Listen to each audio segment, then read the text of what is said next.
Hey guys, tonight's story begins in a place most people try to forget.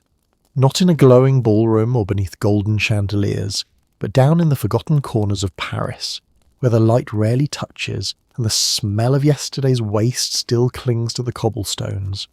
You're waking up here, not wrapped in velvet or silk, but in a sagging cot stuffed with straw and scraps, in a room that leaks cold through the walls and carries the scent of unwashed skin, boiled onions, and something sour that might be old milk or old feet.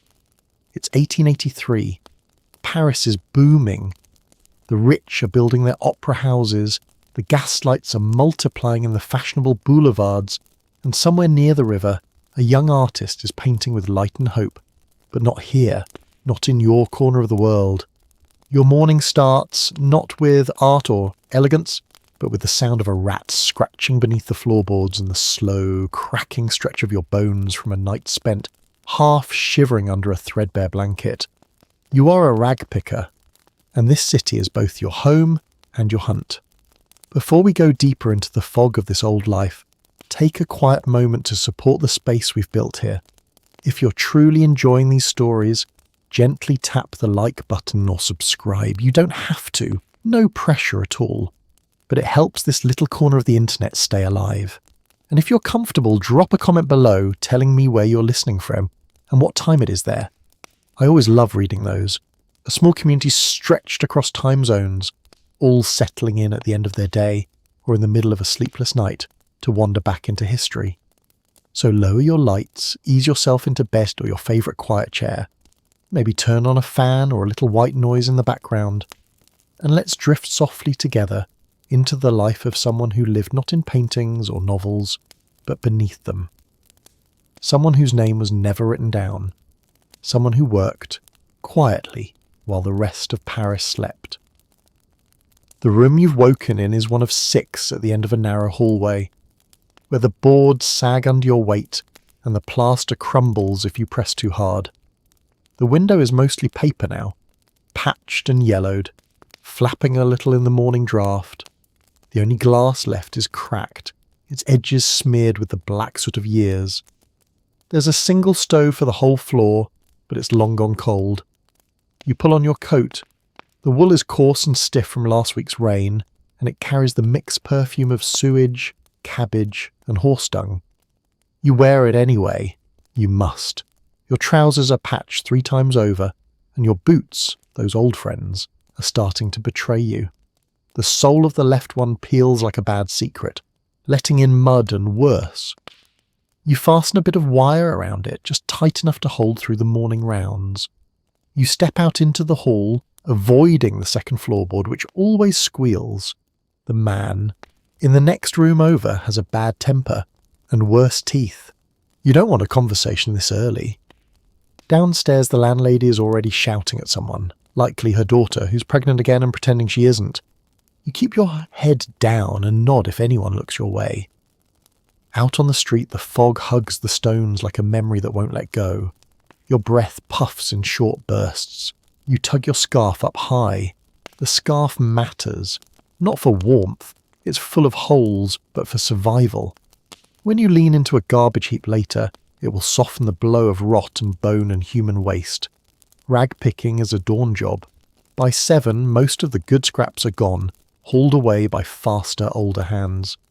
You have a route you follow, winding from the market stalls down toward the slaughterhouse lane. The best rags come from there. Soaked, yes, but heavy. Weight means coin, and coin means bread, or wine, or a half-rotten pear if you're lucky. You carry a wicker basket bound with rope and repaired with strips of tin. The handle bites into your palm, but you don't notice anymore. You've built up calluses thick as bark. Your first stop is a bakery closed for the day.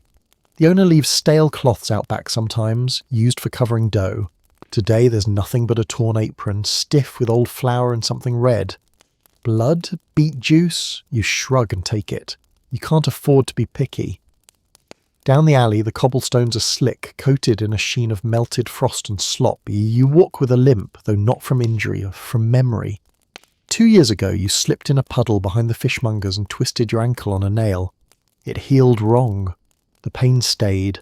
So now you limp, quietly, always forward. Sometimes you pass children younger than you were when you started. They carry sacks or baskets, some no bigger than a goat. Most don't speak. They just nod, eyes sunken, fingers black with city grease. There's a boy with one hand who gathers bones. He never says a word. Another girl, no more than 10, trades cloth for crusts outside the convent gate. She used to smile. She doesn't anymore. Smiling takes energy, and energy, like everything here, has a cost. By mid-morning, your basket is half full. Your fingers are soaked, your knuckles raw. The cloth you collect is damp and pungent. Some is burned at the edges, some crusted with filth. But it weighs well. You push onward. You've still got the tannery to check, and maybe the dump behind the hospital. Oh, you'll need to brace yourself for that one. There's always something awful there. But sometimes, just sometimes, a nurse tosses out a scrap of real linen or a broken tool you can sell to the tinkers. You never know. Paris hides its secrets in the darkest piles, and so you move through the morning fog like a ghost no one sees. Not because you're invisible. No, everyone sees you. They just choose not to. You're part of the city, but never welcomed by it. Your work keeps the streets cleaner, the rags reused, the stoves lit with kindling no one else will touch. But no one thanks you. No one stops you to say good job. You are the moving shadow that keeps the smell at bay, the hands that sort the filth so others don't have to.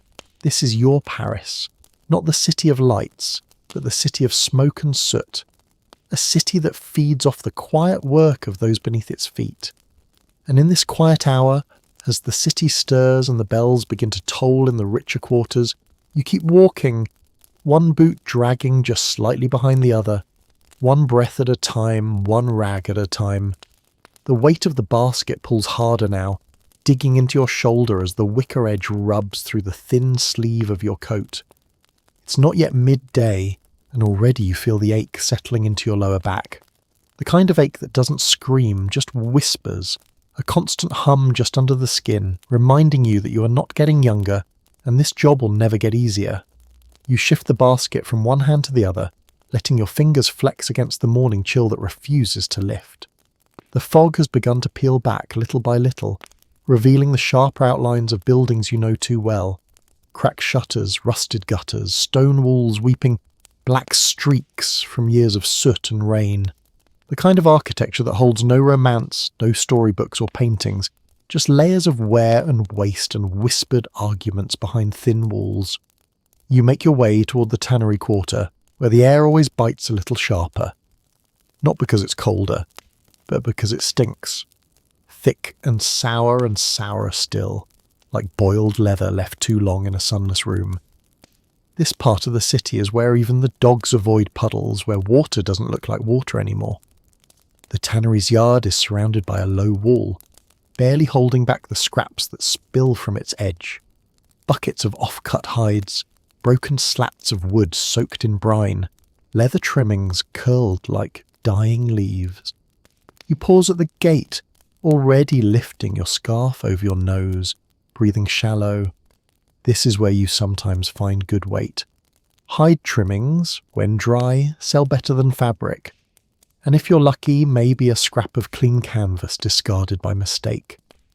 You sort through the nearest pile with your hands already numb from cold and the sharpness of hidden things. Broken bones, old nails, glass shards tucked inside rotting bundles. You've cut yourself more times than you can remember, and yet your fingers seem to find their way, like they've grown eyes of their own. You pull out a strip of thick cloth, half dyed, maybe once part of a boot liner. It smells awful, but it's heavy. Into the basket it goes.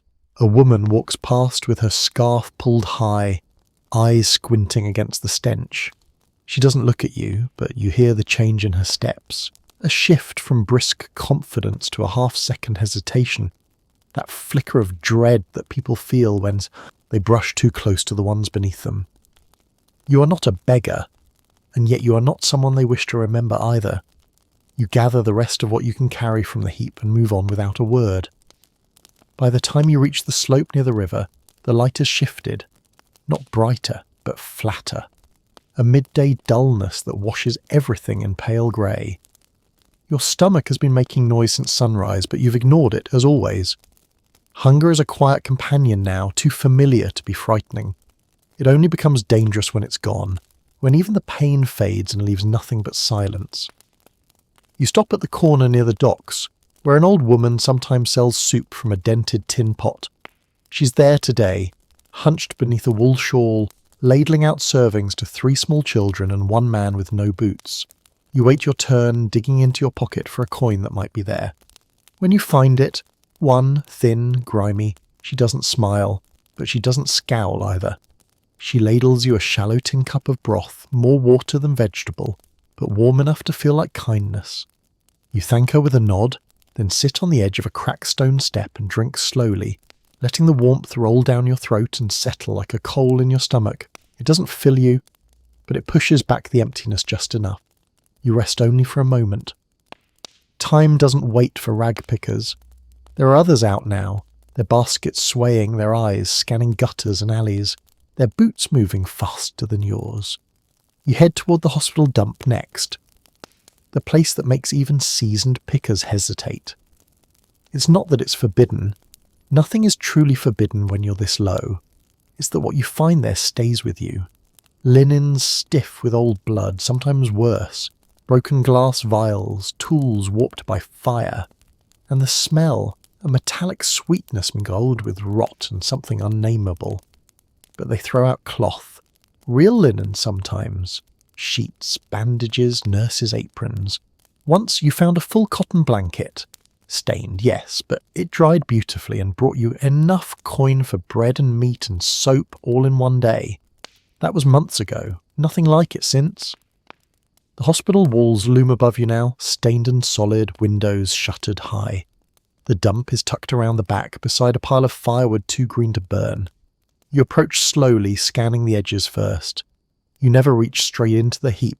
That's how people get sick. You use a stick this time, a broom handle you found earlier and kept in your belt like a sword. You prod the edges, turning bundles carefully, eyes narrowing on anything white or off-white. Today the pile is smaller. A blessing perhaps, or just a bad omen. Still, you find 3 useful cloths, a strip of gauze, and something that might have once been part of a nurse's tunic. You take it all. The smell follows you even as you leave, clinging to your sleeves like shame. By now, your basket is nearly full. Your shoulder aches and your legs feel slower with each step. The fog has returned just slightly, curling at the corners of buildings like a cat looking for a place to nap. The streets are busier now. Delivery carts trundle by, splashing up the kind of water that makes you want to scrub your face with sand afterward. Children race one another between doorways, shouting in voices still high with youth. You watch them for a moment and then turn away. Their games are not for you. Not anymore. You pass a butcher's stall and smell the sharp iron of raw meat, the salt of curing slabs hanging from thick hooks. You could steal a bit of gristle if you were desperate, but not today. Too many eyes, too many hands quicker than yours. Finally you arrive at the rag merchant's shack near the edge of the marais. It's a low building with slanted shutters and a wide front stoop that sags in the middle. The man inside never stands. He just sits behind his scale, watching with the same expression he's had for 20 years. He doesn't greet you. He gestures. You drop your basket beside the scale and begin the slow process of laying out each piece. He grunts now and then, weighing your morning's labour like someone judging fish. When he finishes, he names a price. It's lower than last week. It's always lower than it should be. But you don't argue. You take the coins and nod, because you need him and he knows it. You walk home with your basket empty, but your pockets heavier, by just enough to matter. You might buy a roll of bread, maybe an onion. If you're clever, you'll hold back 1 coin and hide it beneath your mattress. Save it for a night when there is nothing else. The streets begin to dim again as afternoon sinks toward evening. You pull your scarf lower, breathing easier now. The stink of the hospital still lingers, but it's fading. The ache in your knees remains, but it's familiar. You walk not because you want to, but because you must. This day is like so many others, and yet it is entirely yours. No one will write about it. No one will paint it. But it mattered. You endured it, and in this city that forgets its shadows, you remained. The coins in your pocket feel heavier than they are, not in weight, but in meaning. They rattle softly as you walk, whispering promises they might not keep.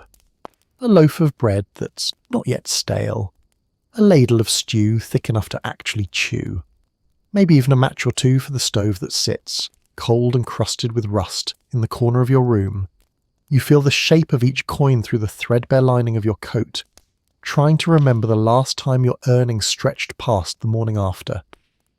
It's a fragile thing, this handful of copper, hope shaped into metal. You walk slowly now, not because you're tired, though you are, but because this is the part of the day that allows for wandering. The hardest work is done. Your back aches, your fingers are sore and bruised, your boots have scraped up another blister, but the basket is empty again, and there's a strange kind of peace in that. You cut through a narrow lane you haven't used in weeks. It runs behind a bakery and past the back gates of a convent school. In warmer months, the lane is filled with drying linens and children's chalk drawings, but now it's just slick stone and quiet walls. You pass under a dangling sign that creaks with the wind and smell old yeast, faint and comforting. The bakery's shutters are closed for now, but you can still see the flour dust on the sill, like someone's memory left behind in powder. You pause for a moment, rubbing your fingers together, letting your breath rise in front of you like steam from a kettle. Your body's still warm from walking, but you know it won't last. The sky is already taking on that dull copper tint that comes just before the night clamps down. You'll need to find something to eat soon, and maybe a scrap or two for tomorrow's round. The streets are never entirely finished. Even after your load is sold, the city keeps shedding, always losing things, always giving them to people like you to gather up. The convent wall is high, but the gate is ajar. You glance through it, not out of curiosity exactly, but from habit. Sometimes the nuns leave out baskets of damaged linens, not worth mending for their use, but gold to you. Today there's nothing but the distant echo of footsteps in a stone corridor. You imagine the girls safe inside, their hands folded in prayer or stained with ink and chalk. Their fingers don't sort through waste or brush against bloodied cloth. You wonder if they know you exist, if the world you come from reaches them at all. Likely not. To them, the poor are a distant thing, a problem written about in Sunday sermons or whispered over tea. You let the thought fall away as you turn down the hill and rejoin the city's rhythm, the soft, slow pulse of horses' hooves and cartwheels, and the occasional shout of a seller packing up too late. There's a woman who sells roasted chestnuts outside the theatre district. You've passed her before, but never bought any. The smell always lingers, though, rich and sweet, curling into the cold air like something sacred. Tonight you find her still there, her tiny brazier burning low, the last of her wares nestled in blackened foil. You approach cautiously. She doesn't smile, but she doesn't wave you off either. You offer 2 coins, more than fair, and she counts them with a practiced flick of her fingers before nodding. She hands you a small paper cone, warm and fragrant, and you hold it in both hands like it might melt. The heat is immediate. It seeps into your palms and spreads upward. You crack open the first chestnut and it burns your tongue slightly, but you don't mind. It's the kind of pain that makes you remember you're alive, that your body still has enough in it to feel. You walk and eat slowly, savouring every bite. Each roasted nut is a pocket of earth and warmth, soft and slightly sweet, flavoured by the smoke of the brazier and the grime of the city. They do more than fill your stomach. They remind you just a little of other things you don't usually let yourself think about. A market in spring where your mother once let you taste a sugared walnut. A street fair when you were smaller and the world was wide and the air was full of song and fried dough. That was before the fever came, before the debt, before the world shrank into this narrow line of labour and silence and fog. The streets grow quieter as you walk. Lamps begin to flicker to life one by one, sending golden halos through the mist. Shadows stretch longer. The cobblestones glisten as if licked by the tongue of some great sleeping beast. You pass an apothecary, its windows glowing with soft yellow light. Inside, rows of bottles stand like soldiers, filled with mysterious liquids and powdered hopes. The man inside is writing something in a ledger, his face thin and serious. You don't linger. Those shops are not for people like you. You don't even know what most of the remedies are for. You keep walking, passing homes with curtains drawn and doors latched, passing a man dozing in a doorway with a dog curled at his feet. You nod at him, he nods back. No words are needed. That kind of silence is its own language here. When you reach your building, the sky has slipped into indigo. The alley outside is darker than usual, and someone has left a broken chair leaned against the wall. You step over it and climb the stairs, careful on the warped step that always catches your boot. At the top, the hallway smells the same. Damp wool, burnt onions, old air. You pass the stove, still cold, and nod to a girl carrying a bucket of water. Her sleeves are rolled up, her arms red from the chill. She doesn't speak. Neither do you. Your room welcomes you with silence and a patch of warmth near the wall where the sun hit earlier. You set the basket down, empty now but still carrying the weight of the day. You sit slowly, easing your back down against the wall, letting your legs stretch out across the floorboards. Your breath slows. Your hands relax. You light the stub of a candle, using a match that costs more than it should. The flame flickers, then steadies, throwing soft shadows on the cracked plaster. You eat the last chestnut, cold now but still sweet. You let the silence wrap around you like a blanket, letting your body sink into the quiet ache of exhaustion. This room, this cold box with its broken chair and its lumpy cot and its single crooked nail in the wall, is yours. For now, it is enough. You lie back and close your eyes for a moment, listening to the faint noises of the city outside. The clatter of a cart, a dog barking in the distance, the soft rustle of wind against glass. You've survived another day, and in this life, that counts for everything. Sleep doesn't come easily in a room like this, but it comes eventually, and when it does, it arrives like mist, slow and soft and soaking into the bones rather than overtaking the mind all at once. You lie on your side with your coat still on, your legs curled beneath the rag-stuffed quilt that barely covers your feet, listening to the creaks of the building and the shifting of bodies in the rooms nearby. Someone clears their throat and spits into a corner. Someone else mutters in sleep, a word that never quite resolves into meaning.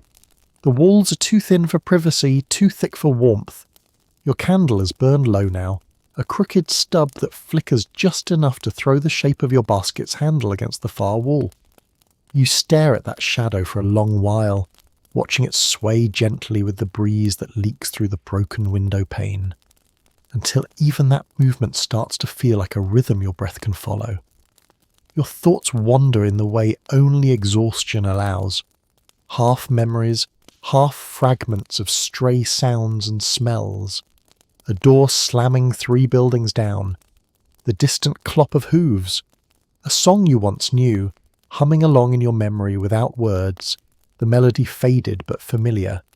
You think of the river, dark and slow and choked with debris, and the way the city lights reflect off it like broken glass when the wind is still. You think of your mother, though the edges of her face are blurred now. You try to picture her hands, rough from scrubbing and always in motion. They come back to you more clearly than her voice. Hands can be remembered in touch, not just sound. You think of her smile too, how it was never wide but full of effort. Like every time she offered it, it was something carved out of stone just for you. You fall asleep with your thoughts still circling, not realizing when the shift from waking to dreaming happens. That's how it often is. There is no door between the two states, just a long hallway that becomes one or the other, depending on which way you walk. And tonight, you walk into sleep as if through fog, your limbs giving in long before your mind does. The dreams that follow are neither gentle nor cruel. They are not dreams of escape, but echoes of your day dressed in strange clothing. You walk the same streets, but they're twisted, tilted at odd angles. You pick rags that whisper when you touch them. The hospital dump smells of flowers. The rag merchant grows wings and flies away with your coins. You wake before dawn, already half aware of the fact that none of it was real. The cold is the first thing you feel, then the hunger, then the dull pain in your hips from sleeping on uneven boards. You shift and stretch and sit up slowly, brushing a crumb of something dry from your cheek. It might have been bread, or something less kind. The light is dim and grey and not yet committed to morning. You rise not out of readiness, but out of necessity. The day begins whether or not you are ready. The same routine. The same motions. You lift your basket, still empty from the night before, and check the lining for stray coins or forgotten scraps. You find a loose thread and wind it around your finger before tearing it off. You reach for your scarf and tie it tightly around your face. The city waits. The hallway is quieter than usual. One door stands open and the room beyond is empty. You wonder if the man who lived there moved on or was taken away. He hadn't looked well for days. You nod at the girl with the water bucket, now sitting beside the stove with her arms wrapped around her knees. She's older than she looks, or perhaps she's younger than she feels. She doesn't speak. She hasn't for weeks. You both know the silence well. Outside, the streets are slick from a light rain. The stones shine underfoot and reflect the hazy glow of gas lamps that haven't yet been extinguished. The world smells of wet soot and iron. You take your usual path, starting at the alley behind the tavern, where the cook sometimes leaves out napkins and greasecloths. Today there's a pile of ash and a torn sleeve. It's something. You move quickly, hands working before your thoughts have fully arrived. The market will be fuller today. You overheard the merchant's boy talking about a shipment from the countryside. More produce, more carts, more waste. That means opportunity. Not better pay, of course, but better pickings. You make your way there slowly, stopping once to adjust your boot where it pinches at the heel. The wires come loose again. You tie it tighter. At the market square, life stirs like a great lumbering animal. Carts roll in and vendors mutter curses at the weight of barrels and crates. The smell of damp straw, onions and manure rises in thick waves. You avoid the main stalls and weave through the back passages, keeping to the edges where refuse gathers quickest. Here, behind a fish stand, you find a sack of cloth, soaked and knotted at the top. You open it cautiously, not knowing what you'll find. Inside are rags stained with fish oil and something green. Rotten herbs, maybe. The smell is strong enough to sting your eyes, but the weight is good. You take what you can and move on. The day unfolds slowly, and so do you. You lose track of the hours, but you feel them in your bones. Every turn, every lift of the basket, every squatting reach into a bin leaves its mark. By midday, you've filled nearly half the basket, and the ache in your shoulders has returned like an old friend. You pause near a stone wall, letting your body sag just slightly, staring out over the rooftops as fog lifts and sun tries to find its way through the haze. A pigeon flutters down and pecks at something near your foot. You stare at it blankly, then offer it a crust from your coat pocket. It ignores you. It probably knows better. By the time the church bell rings once, long and low, you're already heading toward the laundress's alley. Sometimes they toss out cloths that's torn beyond their mending. Once you found a pair of stockings. You wore them on your arms all winter. Today the pile is smaller than usual, but it's something, it always is. You gather what you can, brushing aside the slush and the broken wood, careful not to disturb the rats that rustle behind the bins. They, like you, have learned to live with the city's rhythm, to take what can be taken and leave the rest. You walk back slowly, your basket full enough to warrant a trip to the buyer. The ache in your joints has dulled into something quieter, more like music than pain, a rhythm you know by heart. The city watches you without seeing you. People pass and you pass them and nothing lingers. But as you near the corner where the boy with one hand sometimes sits, you stop. He's not there today, just the stain where he usually leans, and the small square of brick that's cleaner than the rest. You look once, then keep walking. There is nothing to be done. The rag buyer offers a few coins less than yesterday. You don't argue. The light fades earlier now, and you want to make it back before the fog thickens again. You take your payment, your empty basket, and your tired body home, where the candle still waits on the sill and the stove remains cold. You eat in silence. You lie down without speaking. You stare at the ceiling and wait for the dreams to come, and in the quiet of your room, where ash still clings to the air and the window sighs with wind, you remind yourself that you endured. Another day, and another one coming. You lie still for a long while, listening, not for any specific sound, but simply because silence itself is such a fragile thing in this building. There's always some thread of noise just beneath it. A pipe groaning, a mouse scratching, the thin slap of wind against wood. But tonight the hush holds longer than usual, thick and settled like dust in the corners of the room. Your breath, slow and shallow, sounds loud in your own ears. You let your eyes rest on the ceiling, barely visible in the dark, traced faintly by the flicker of light leaking in from the street lamp outside. You know every crack in that ceiling, every dip in the plaster. You've watched them through countless nights, letting your mind drift along their paths like rivers through a forgotten landscape. They've become maps in your half-dreaming, dreaming hours, routes to other places you'll never to visit. Or maybe once imagined as a child before the world narrowed itself into baskets, scraps, and coin counting. You shift only when your side begins to ache from the hardness beneath the thin mattress. The movement stirs the blanket, and a draft curls up beneath it, sharp and unwelcome. You pull your coat tighter around your chest and let your hand settle just beneath your chin. There's a comfort in that touch, even if it brings no warmth. You think vaguely of how many people are lying down at that exact moment across the city, some in grand rooms with velvet curtains, some beneath thick quilts in rooms lit by oil lamps, some like you in boxes of wood and stone holding themselves together against the cold and the slow unwinding of another exhausted night. This time arrives without permission. 1 minute you are listening to the wind. The next, the ceiling is gone, and the streets twist around you like a maze drawn in ink. You're walking barefoot along the riverbank, but the stones are warm beneath your feet and the air carries no stink. The moon glows low and golden, and someone is singing. You turn corners that make no sense, find doors where walls used to be, and in one dream moment you are holding your father's hand, though you never really knew the man. He doesn't speak, but you know it's him, just as dreams always tell you who someone is, even if their face is wrong or blurred. He leads you through the city like it's his, and for a moment it feels like it could be yours too. You wake before dawn with a tightness in your chest that you don't understand and don't want to examine.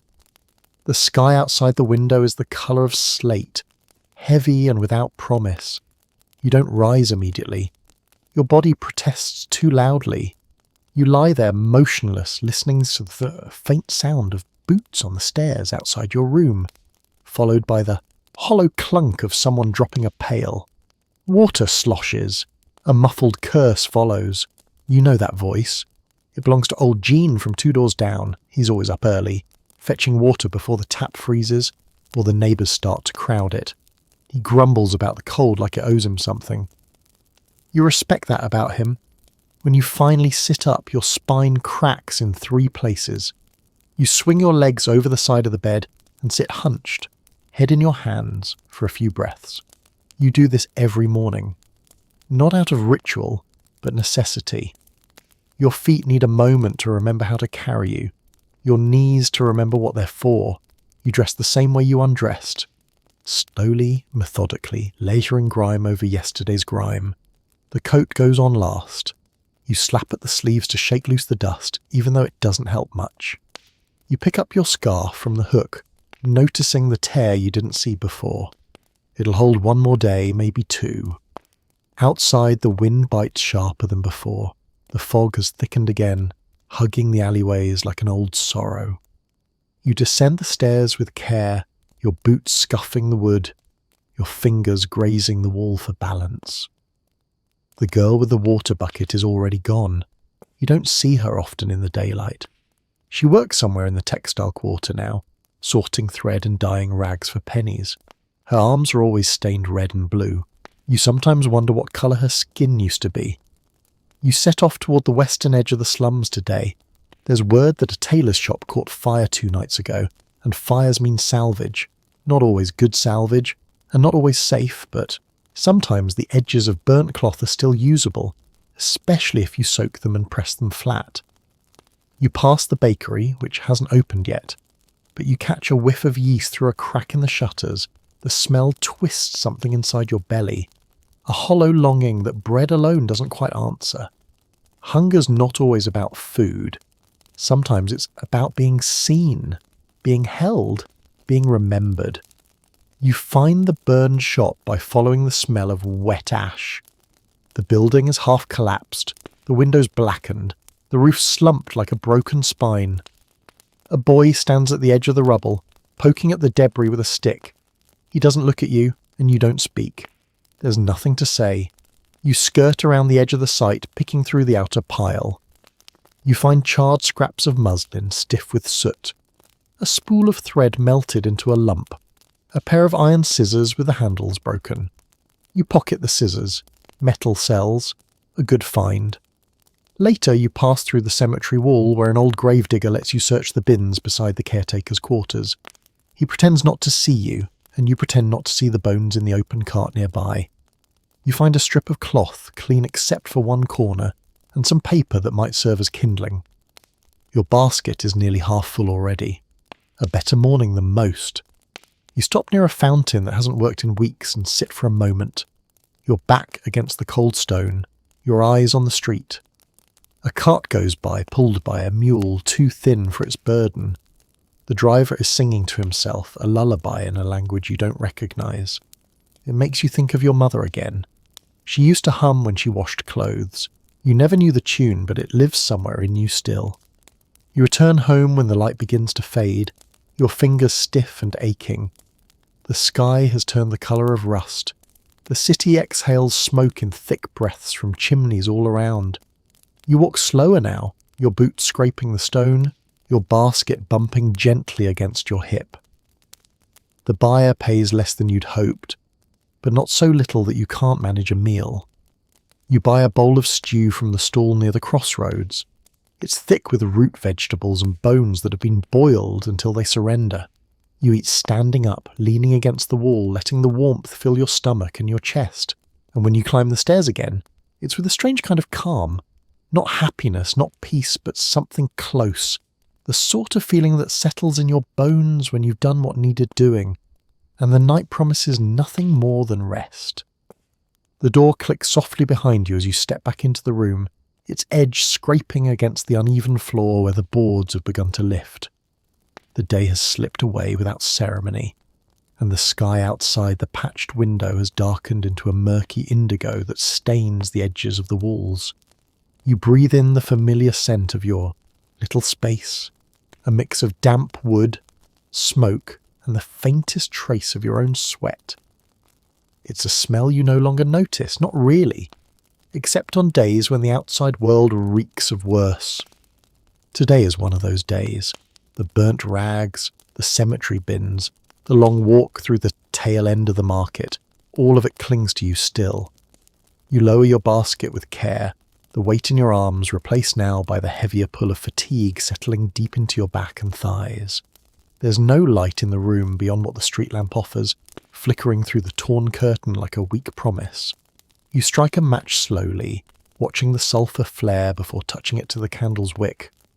The flame rises reluctantly, stretching thin at first, then holding steady. It casts soft shapes across the rough wall, illuminating the corners you know too well. The peeling edge of the window frame, the tin cup beside your cot, the broken leg of the chair you once tried to mend with twine and hope. You sit without speaking, without thinking. Your hands rest open on your knees, palms up, as if they expect something to be placed there. They tremble slightly from the cold or the effort, or both. The stew you ate earlier rests warm and solid in your belly. A rare moment of comfort, though you know it won't last till morning. Hunger doesn't wait. It sleeps lightly. But for now, your body feels soothed, quieted by the simple presence of warmth and weight.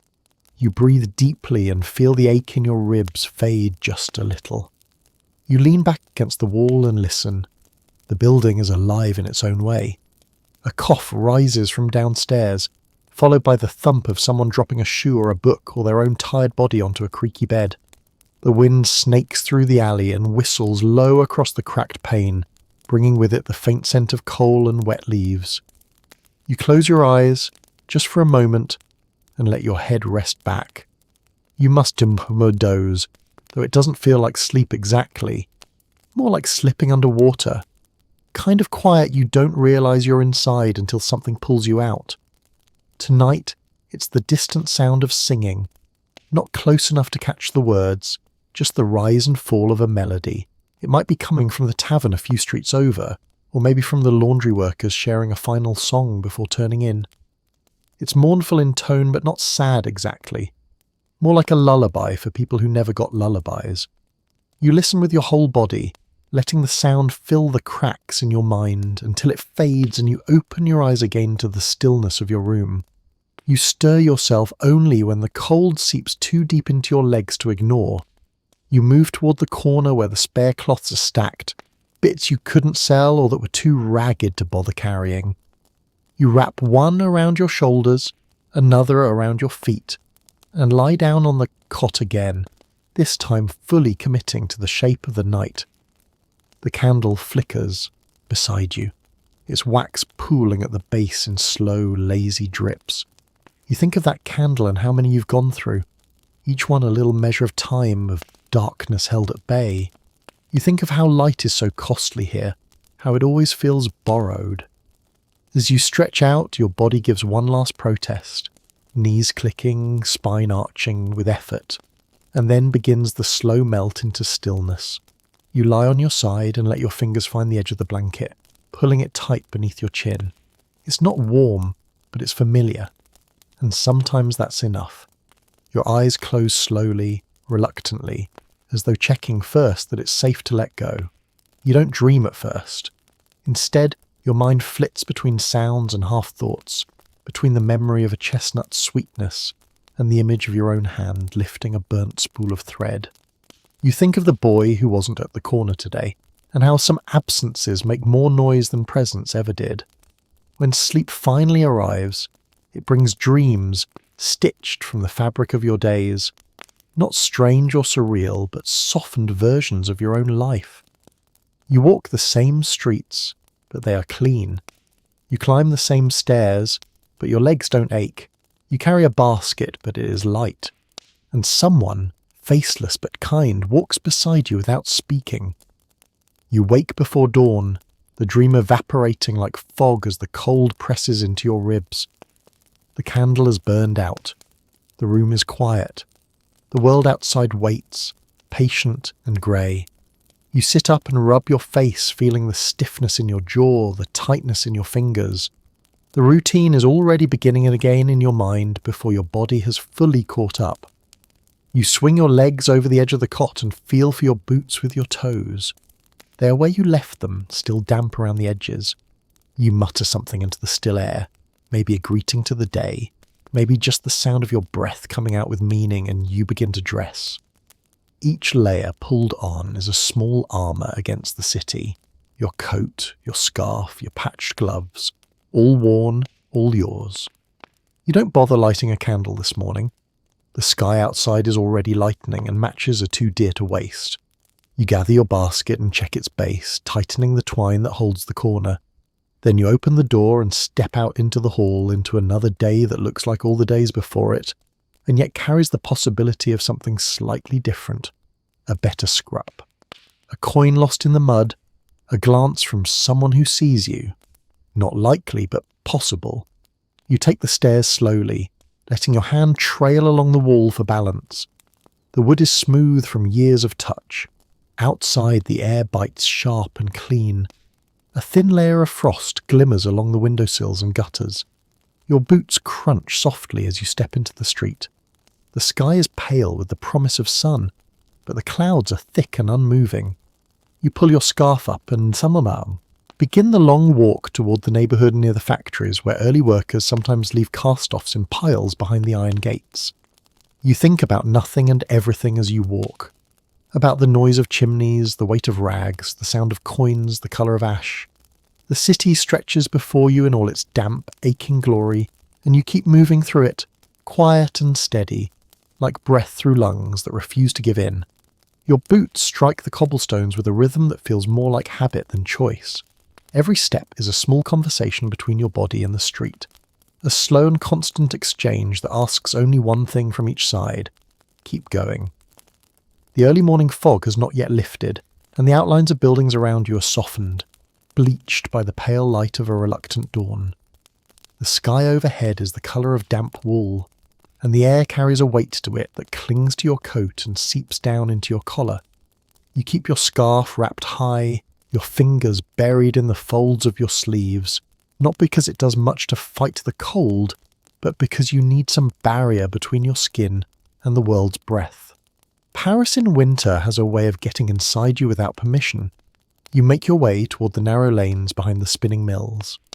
There, the girls from the textile floors sometimes toss fabric ends out of each back doors, scraps that might not be long enough for a hem or even strong enough for a patch, but which weigh well on the scale. Some are stained with dye or burnt at the edges from the steam pipes that hiss and groan all day long, but cloth is cloth, and the buyer doesn't care what it used to be if it adds heft to your basket. You pass a row of laundry lines strung across a courtyard, the frozen shirts and trousers stiff and fluttering like ghosts, trying to fly but tethered to memory. The laundress's cat-eyes you from a windowsill, its fur fluffed against the cold. You nod at it out of reflex, and it blinks once before turning its head away, already forgetting you. The first bundle you find is wet and heavy, left behind a drainage barrel where the street slopes slightly. You lift it carefully, watching for glass or nails or anything that might pierce your fingers. Inside are scraps of calico and muslin, stiff with what might be grease or wax. You don't ask questions. You wring one piece out, let it drip into the gutter, and then twist it tightly before placing it into your basket. Your hands are already numb. The tips of your fingers are red and cracked from days like this, and you know by nightfall they'll be worse.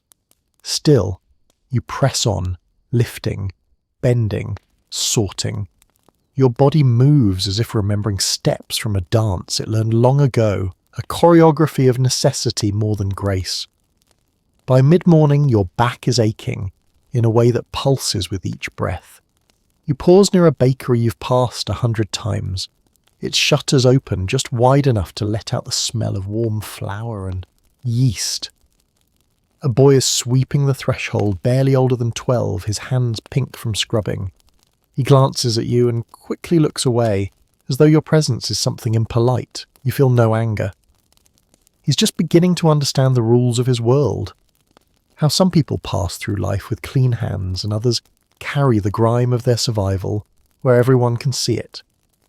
You walk on, past the scent of crust and warmth, and let it disappear behind you. The textile quarter gives less than you hoped for. A handful of rags, 2 lengths of cord, a piece of burlap still damp from a spill, but it's something. You shift the basket onto your other shoulder and let your steps carry you toward the riverfront. There's a spot there behind the cooper's yard where old sacks and broken barrels pile up.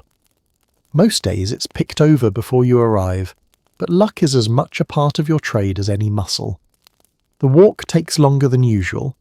Your legs feel slow, heavy, not with pain but with a kind of quiet fatigue that sits behind your knees and travels up to your hips.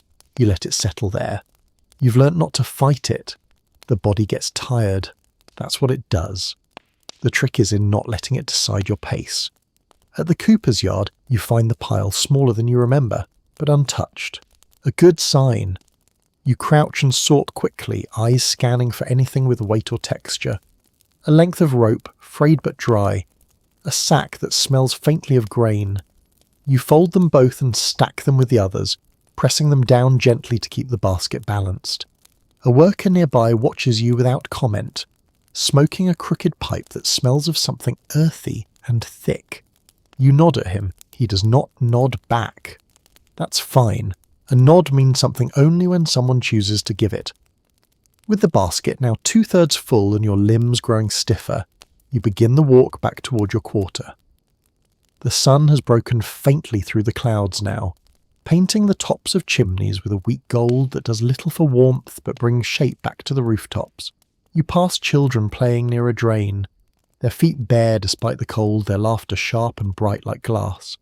One of them tosses a stone that bounces past your boot. You don't look down, you just keep walking, careful not to step on it. The sound of them fades behind you, swallowed by the city's size. When you reach the rag buyer's stoop, the shutters are closed. You feel a moment of confusion before remembering it's Friday. He closes early on Fridays for reasons he's never explained. You should have remembered. You stand there for a minute, your arms sagging under the basket's weight, then shift your load to the side and sit on the low stone step beside the door. The chill from the stone climbs into your thighs, but you don't rise. There's nowhere else to go just yet. You'll wait. He sometimes opens the back if he sees someone lingering. You lean your head against the frame of the door and let your eyes close for a moment, not to sleep, just to rest. The quiet here is different, thicker, a kind of waiting air. No footsteps, no carts, just the rustle of wind against the alley wall. After some time, the buyer appears, not from the door but from the street behind you. He grunts when he sees you and gestures toward the back. You rise slowly, bones creaking, and follow him through the narrow lane behind the shop. The back door is already open. Inside, the smell of dust and old cloth hits you in a wave. Familiar. He doesn't speak much. He lifts your basket, weighs it with his hands before putting it on the scale. The coins he offers are few, fewer than last time, though the basket weighed more. You look at him, then look away. You take the money and leave. Outside, the sky is dimming again. You tuck the coins deep into your pocket, not trusting their small jingle, and begin the walk home. The wind has picked up and brings with it the scent of smoke and something sour, maybe cabbage boiling or garbage burning. You let it pass. The streets feel longer on the way back. Each step slower. Your boots scuff more. You stop once to rest your hand on a wall just to feel something solid. The stone is cold, but it holds you. That's enough. When you return to your room, it greets you like it always does. Quiet. Waiting. You close the door behind you and drop the empty basket to the floor. Your hands ache, and your shoulders throb. You sit without removing your coat. The candle is half spent. You light it carefully, watching the flame bloom to life, and sit there staring at it. The way it moves, the way it stays. This was another day, just one more among many. But you were in it. You moved through it. You carried its weight. You were not lost. The flame from the candle flickers slightly, disturbed by a draught that slips in through the window frame, thin as a whisper. You watch it dance for a while, not thinking about anything in particular, just letting the motion lull your senses into stillness. The walls around you seem closer tonight, not in a way that feels suffocating, but in a way that reminds you you're inside something, even if that something is little more than wood and cracked plaster. A shelter, however imperfect. The wind outside stirs again, and you hear it whistle faintly along the alley, brushing past shutters and doors, ruffling the edges of laundry someone forgot to bring in. You imagine a shirt twisting on a line like a ghost with no voice left. There's always something moving in the dark in this part of the city, not fast or threatening, just enough to remind you that the world keeps turning even when no one is watching. You pull your coat tighter around your chest and reach beneath the cot for the jar you keep hidden there. It's not for money. There's hardly ever any left to store. Inside are things that would look like trash to anyone else. A dried sprig of lavender someone once tossed from a market cart. A feather, soft and grey, with the tip dyed red from something you've long forgotten. A small ribbon of green silk, stained but still smooth between your fingers. None of it holds value, not in the way the rag buyer counts things, but to you, they are reminders. Proof that softness once existed even here, in this narrow life. You press the lid back on and slide the jar out of sight, not because you're ashamed, but because you like having something hidden, something that belongs only to you. Your stomach grumbles low, not in desperation, just in complaint. You've had worse days. The stew earlier was filling enough, and your body is too tired to want more than warmth. You lie back, stretching your legs slowly until your heels press into the rough wood of the cot's edge. The blanket slips a little, and you pull it up with one hand, your other arm folding beneath your head. You let your eyes rest on the ceiling again, tracing the same cracks you followed last night, their shape barely visible now in the candlelight. It's a strange comfort, knowing that nothing has changed up there, that time passes but leaves some things untouched. The crack, shaped like a river, still forks at the same point. The shadow still stretches across the beam at that odd angle just before the wax reaches the base. You don't mean to fall asleep, you only mean to rest your eyes. But the weight of the day wraps around you and you drift off before you realise it. In your dreams, you are somewhere green. A place with tall grass and no buildings. You are lying on your back watching clouds drift overhead and someone is humming beside you. You don't know who they are, but you aren't afraid. You don't speak, you don't need to. You just exist there in that quiet field until the wind shifts and the scent of smoke creeps in. Then it all fades, the green, the song, the sky.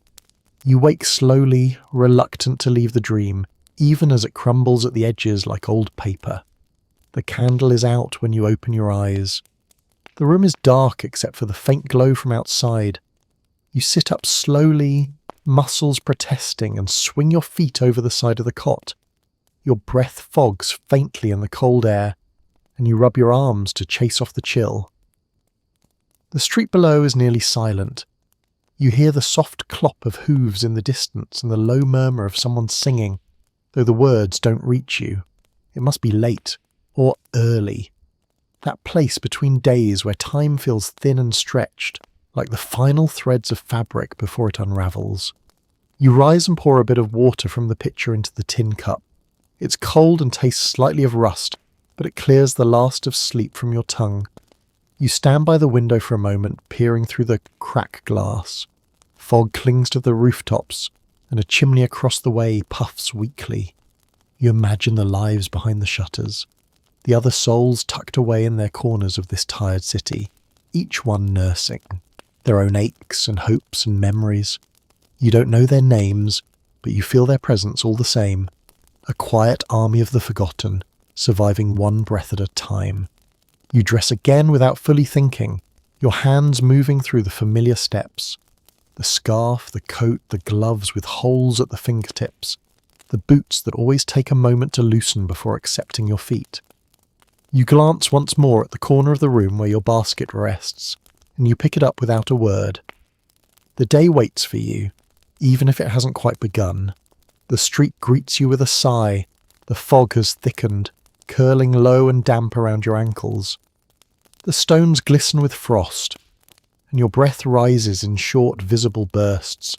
You walk slowly at first, easing your body into motion, letting the cold press into your joints and then soften as you warm. You take the long way toward the market, cutting through the alleys behind the boarding houses. The ground there is uneven, and sometimes the tenants toss scraps over the balconies. It's rarely clean, but every so often you find something useful. A cloth soaked in lamp oil. A pair of stockings too thin for wear, but thick enough for binding rags.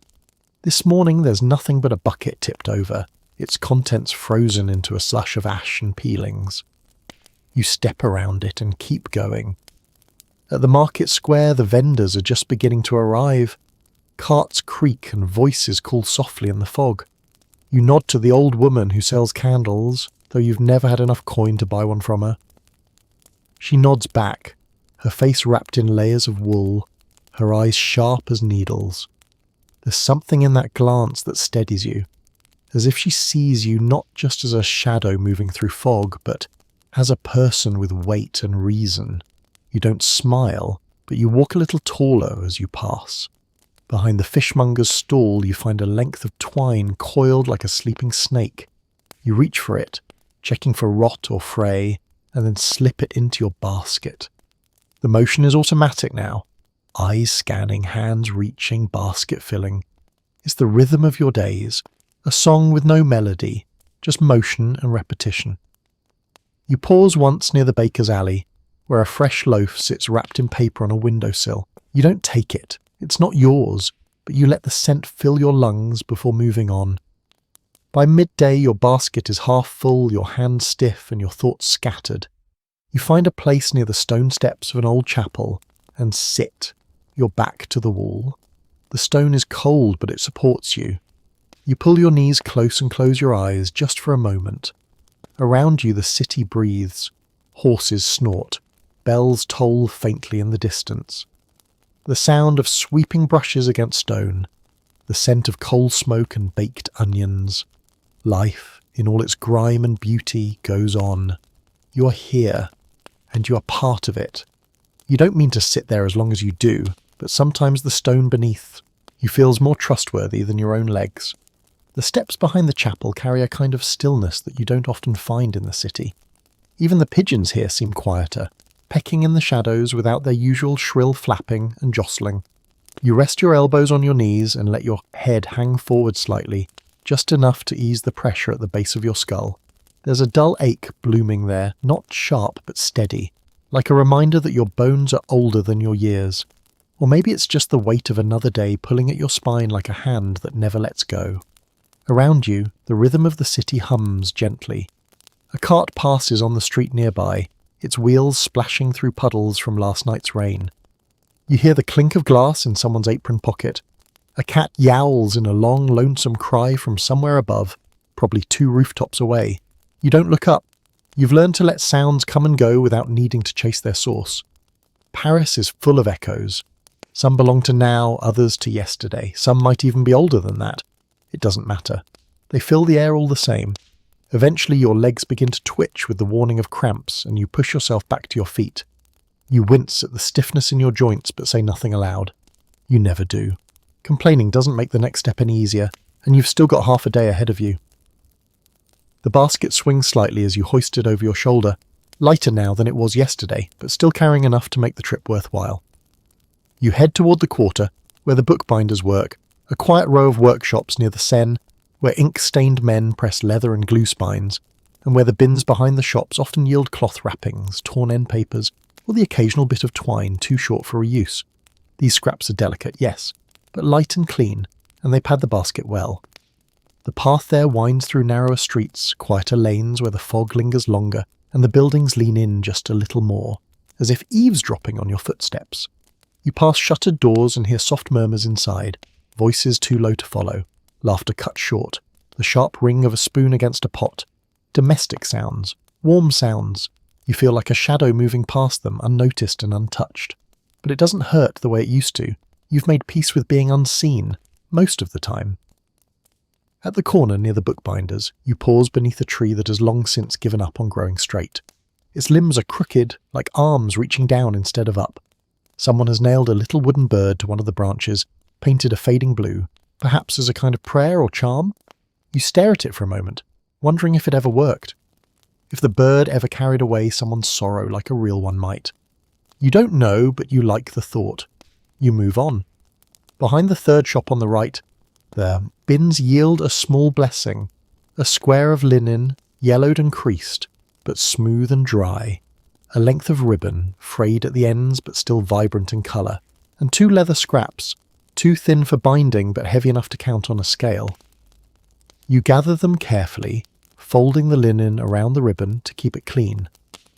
As you pack it into your basket, your fingers graze something small and sharp at the bottom, a button, loose and metal, shaped like a tiny star. You hold it up between thumb and forefinger, letting the pale light catch its dull shine. You pocket it without knowing why, maybe for the jar beneath your cot, maybe just because it's nice to hold on to something shaped like a star. You take the long way back toward the byre, following the path that skirts the edge of the river. The water today is sluggish and dark, its surface broken only by the occasional floating debris or the long gliding wake of a barge. The banks smell faintly of rot and wet rope, but there's something calming in the steady motion of the water, a kind of promise that everything moves, even if slowly, that even the heaviest things drift downstream in the end. You stop once at the little stone arch where the washerwomen hang their buckets to dry.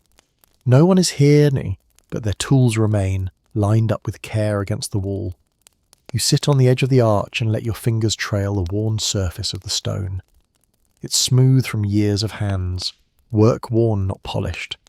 You think of the women who come here at dawn, their arms strong and their backs bent. You've spoken to one of them once, a woman named Elise, with a voice rough from shouting over water. She gave you a crust of bread that day, and didn't ask for anything in return. You never saw her again. When you reach the buyer's door, you hesitate. You've already been here once today. Some of them don't like it when you come back.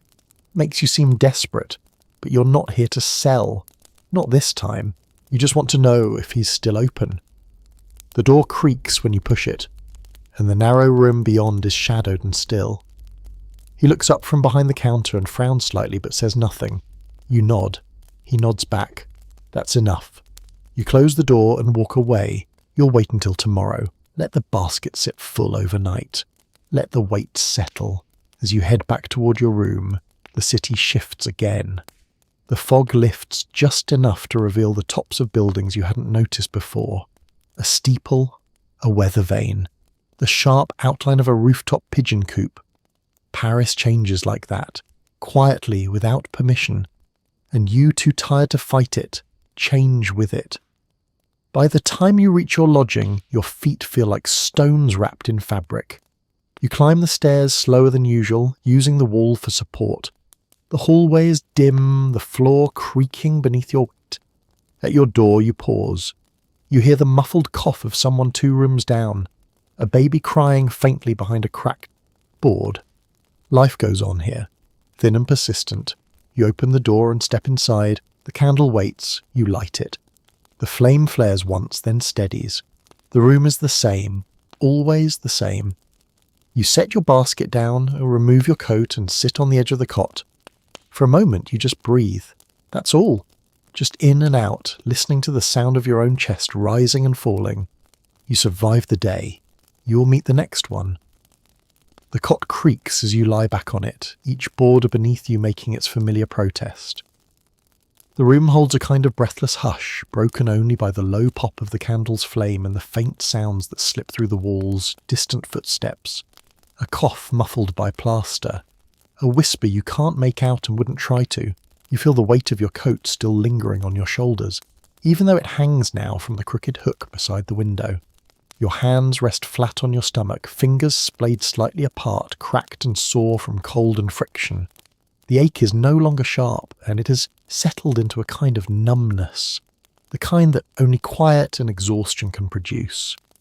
You turn your head and stare at the soft glow spilling across the floorboards. It doesn't quite reach the far wall, and in that shadow you imagine shapes you know aren't there. Not frightening ones, just flickers of your own thoughts pressing against the edge of sleep. You see for a moment the outline of your mother's old kettle, even though it hasn't been in your life for years. You see the shape of your brother's boots, the pair he left behind when he ran off to join the circus, or so he claimed in the only letter he ever sent. You never really believed the circus part, but you liked the idea of it.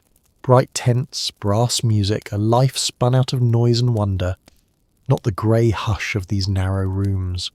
Your stomach growls quietly, not with hunger so much as the memory of it.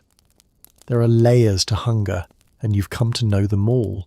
There's the kind that gnaws at you in the middle of the day, when smells from the bakery or the stew carts curl through the air like ghosts you can't touch. Then there's the kind that arrives in the night, not painful, just present, like a forgotten guest sitting vulturally at the edge of your bed. This is that kind, the kind that asks nothing, just reminds you it's there. You don't answer it. You never do. You close your eyes, but sleep doesn't come. Not right away. Your mind keeps moving, even when your body doesn't want to. You find yourself thinking about the woman with the velvet ribbon who passed you in the market earlier. She didn't look at you, of course, people rarely do, but her ribbon caught the light in a way that made you stop for a breath, deep green, with the shimmer to it, like forest leaves just after rain. It had been tied in a careful knot at her collar, a small, deliberate softness in a world that doesn't give softness easily. You wonder if she tied it herself, if she looked in a mirror and adjusted it twice before stepping out. That kind of detail, so intentional, so seemingly unimportant, it stays with you. Your eyes open again, and you sit up slowly, letting your legs dangle over the edge of the cot. The floor is cold beneath your feet, and you curl your toes out of instinct. The basket is still there in the corner, half full and waiting for tomorrow. You stare at it for a long moment. You wonder how many times you've looked at that basket in the same way, with hope, with resentment, with nothing at all. It's strange how an object so ordinary can carry so much of your life in it. Each strap worn by your grip, each dent in the base made by a different kind of day. You think, not for the first time, that it should have a name, but then you laugh, just softly, and shake the thought away. There's something lonely about naming things that can't speak back. The candle flickers lower now, its wax puddling at the base in slow, quiet waves. You lean forward and gently pinch the flame out with damp fingers, then sit for a few more breaths in the near dark. The window lets in a soft silver light, just enough to trace the edges of the furniture. You lie down again, pulling the blanket up over your shoulder, and this time you settle more easily. The stillness of the room feels thicker now, closer, like a blanket itself. The sounds outside have faded into almost nothing, only the occasional creak of wood or soft stir of wind marking the passage of time. And then, slowly, gently, you begin to drift. This dream is different. You're not in the city. You're standing at the edge of a field, one that stretches so far you can't see where it ends.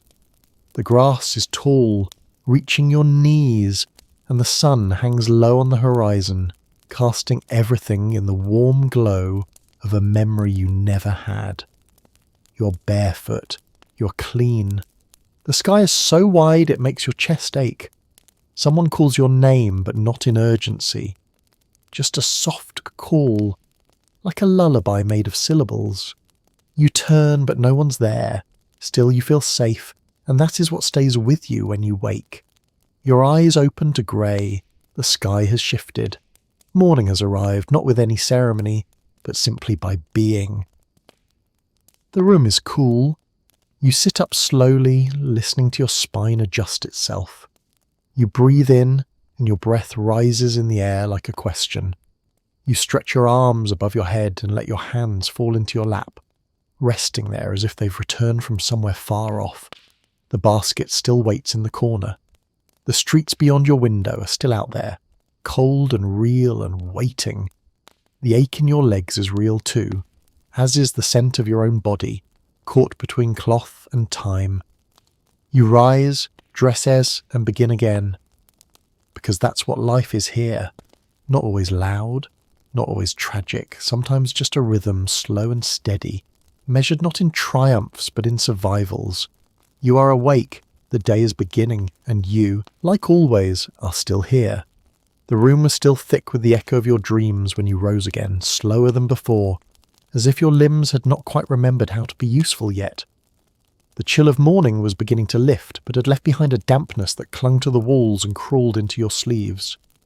You sat for a long while on the edge of your cot, your elbows resting on your knees, staring at the same corner of the room where the basket waited, unchanged, faithful, and full. You didn't rush. There was no one calling your name, no bells ringing just for you. You let the stillness stretch a little longer, your breath fogging faintly in the narrow beam of light creeping through the cracked window. The city outside was beginning to stir again, the same as it always did, with its muffled shouts and creaking wheels and the hollow clatter of boots against stone. You rose finally, your body pulling itself upward in pieces, joints stiff and reluctant. Your hands found the worn scarf and looped it once around your neck, fingers trembling only slightly from the chill. The coat was heavier today, though it hadn't changed since yesterday. Just the weight of memory, perhaps, or the way the seam sagged from damp. You didn't think too hard about it. You fastened the buttons carefully, one by one, as though each was the key to something larger. Once dressed, you stood before the door and placed your hand on the knob without turning it. You listened. There was nothing urgent beyond the wood, just the shuffle of feet above, the soft click of someone else's door being opened and shut. You stepped out then into the dim hallway that smelled of dust and boiled grain. the floor creaking beneath your boots like an old friend murmuring its morning complaints. Outside, the light was pale and indecisive, filtered through a sky that couldn't make up its mind. The streets shimmered with the last traces of frost, catching on gutters and railings, glinting along the backs of carriages left out too long. Your breath came in short clouds, white and soft, disappearing before they reached the height of your eyeline. You walked with slow purpose, not toward a single destination, but toward the day's possibilities. Some mornings were about hope. Others, like this one, were about simply beginning. You moved through the quieter alleys first, where the Ragpicker's paths hadn't yet crossed, and where luck, though rare, sometimes left its fingerprints. A piece of canvas caught on a nail, a strip of muslin hanging from a shutter, even a scorched book spine with enough cloth left to be worth the wait. You bent and gathered these as you went, hands moving with practiced ease, eyes always scanning, trained now to see value where others saw only rot. A soft scraping sound behind a gate caught your attention and you paused, head tilted slightly, listening. It was only a dog nosing through a pile of cabbage leaves, its ribs showing through a coat of wiry black fur. You watched it for a moment before stepping on, your shadow folding briefly over its haunches like a passing ghost. As the sun began to push through the thinning clouds, the city stretched out its limbs. Curtains twitched open. Bread carts began their rounds. A cluster of chimney sweeps gathered near the corner where the soot sellers waited. You passed by with your head down, not hiding, just conserving. Your basket was heavier now, the collection uneven but acceptable. You paused near a drain and adjusted its strap, shifting the weight from your left shoulder to your right. The motion had become part of you now, like blinking, like breathing. Your path took you towards the northern quarter, where the textile mills left scraps by the loading docks and the laundry girls often flung torn garments into the alley behind their dormitory.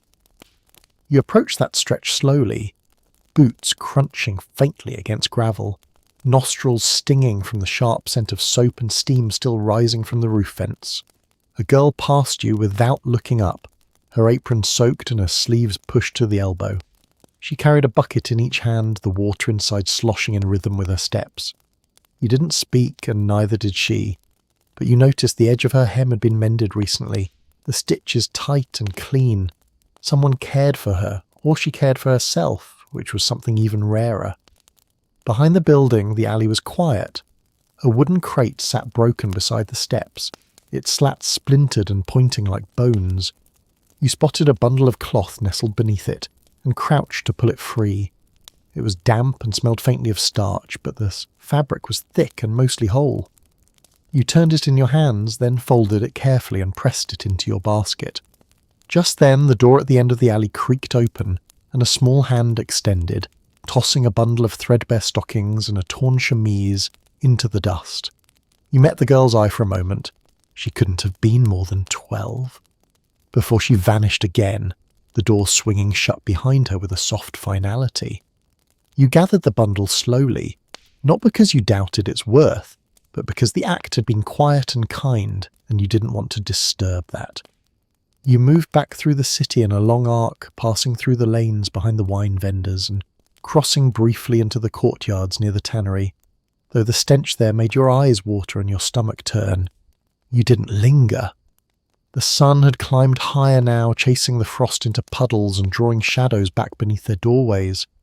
The light was golden, but thin, unable to warm the skin. You stopped once to lean against the side of a butcher's stall, your fingers curled into the edge of the wood. The smell of fat and sawdust was strong, and a thin trail of blood snaked down the gutter, weaving its way between the cobblestones like a thread from some unseen seamstress. You stepped back, feeling suddenly hollow, and turned toward home. The streets on the way back felt longer than they had that morning, not in distance, but in weight. The world pressed differently late in the afternoon, more curious, more awake. Children dashed across alleys, laughter trailing in behind them like ribbon. A man on a crate shouted about oranges. A woman paused to tie her shawl more tightly as the wind picked up again. You walked through all of it, unnoticed but not unfelt. You arrived at your door with a sigh that felt older than you were. You stepped inside and let the silence wash over you.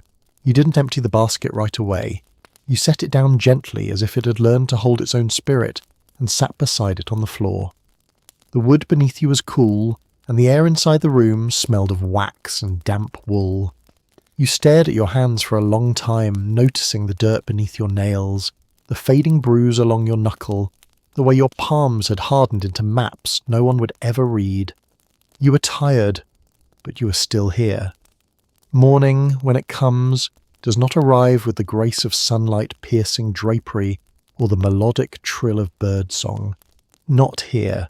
It unfolds instead with the slow unfurling of sound, the soft thud of a neighbour's heel against the hallway plank, the hollow clink of a pail being set on stone, the long creak of the stairwell as someone descends too slowly to be in a rush. It's these noises that tug you from sleep, not rudely, but insistently, as though the world outside the blanket is gently but firmly reminding you that it still exists. Your eyes open into the kind of dull grey that belongs only to Paris in winter, where the light can never quite commit to being daylight, and the corners of the room remain soaked in shadow no matter how far the sun climbs. You lie there for several minutes, unmoving, your hands tucked beneath the blanket, your breath steady and faintly visible in the cold air. You do not dread the day exactly, but neither do you crave it. It waits for you, as it always does, quiet and unquestioning, requiring only that you show up for it again. And so you do. You sit up slowly, as if to test whether your body remembers how to function. Your joints complain in whispers. Your spine sends a polite protest from the base of your back. You swing your legs over the edge of the cot and rest your elbows on your knees, face cupped in your hands for a breath or two before you rise. The basin holds what little water remains from the day before, and it's cold enough to sting. You dip your fingers in it regardless and splash your face, more to wake than to clean. The shock of it draws a hiss from between your teeth, but you feel the cloud of sleep begin to retreat. You dry your face with the edge of your shirt and turn to your coat, your scarf, your boots, each waiting where you left them, each one part of the morning ritual that has come to define the opening lines of every day. These actions don't require thought. They are ingrained in your muscles now, stitched into your bones like a pattern too old to forget. Left arm through first, then right. Loop the scarf, pull tight, fold the collar down, double knot the boots. You do these things in silence, your breath steaming faintly in the room's thin light, your thoughts still drifting in the quiet space between waking and action. Once dressed, you lift the basket and check its contents again. The cloth from the laundry alley is still neatly folded. The ribbon from yesterday's find still glints faintly under the morning grey. You added a piece of burlap from beneath the cot, something you tucked away long ago and nearly forgot about. It's stiff and smells faintly of mildew, but it will fill space, and weight, however humble, matters. You step out into the hallway and pause. The door across from yours hangs slightly ajar, and from within you hear a voice murmuring low and rhythmic, an old man praying perhaps, or talking to himself to pass the time. You offer no greeting, but you move a little more softly as you pass, giving him the dignity of his solitude. The stairs are no warmer than the hallway, and you descend them slowly, your hand trailing the railing as your feet find the creaking wood by memory more than sight.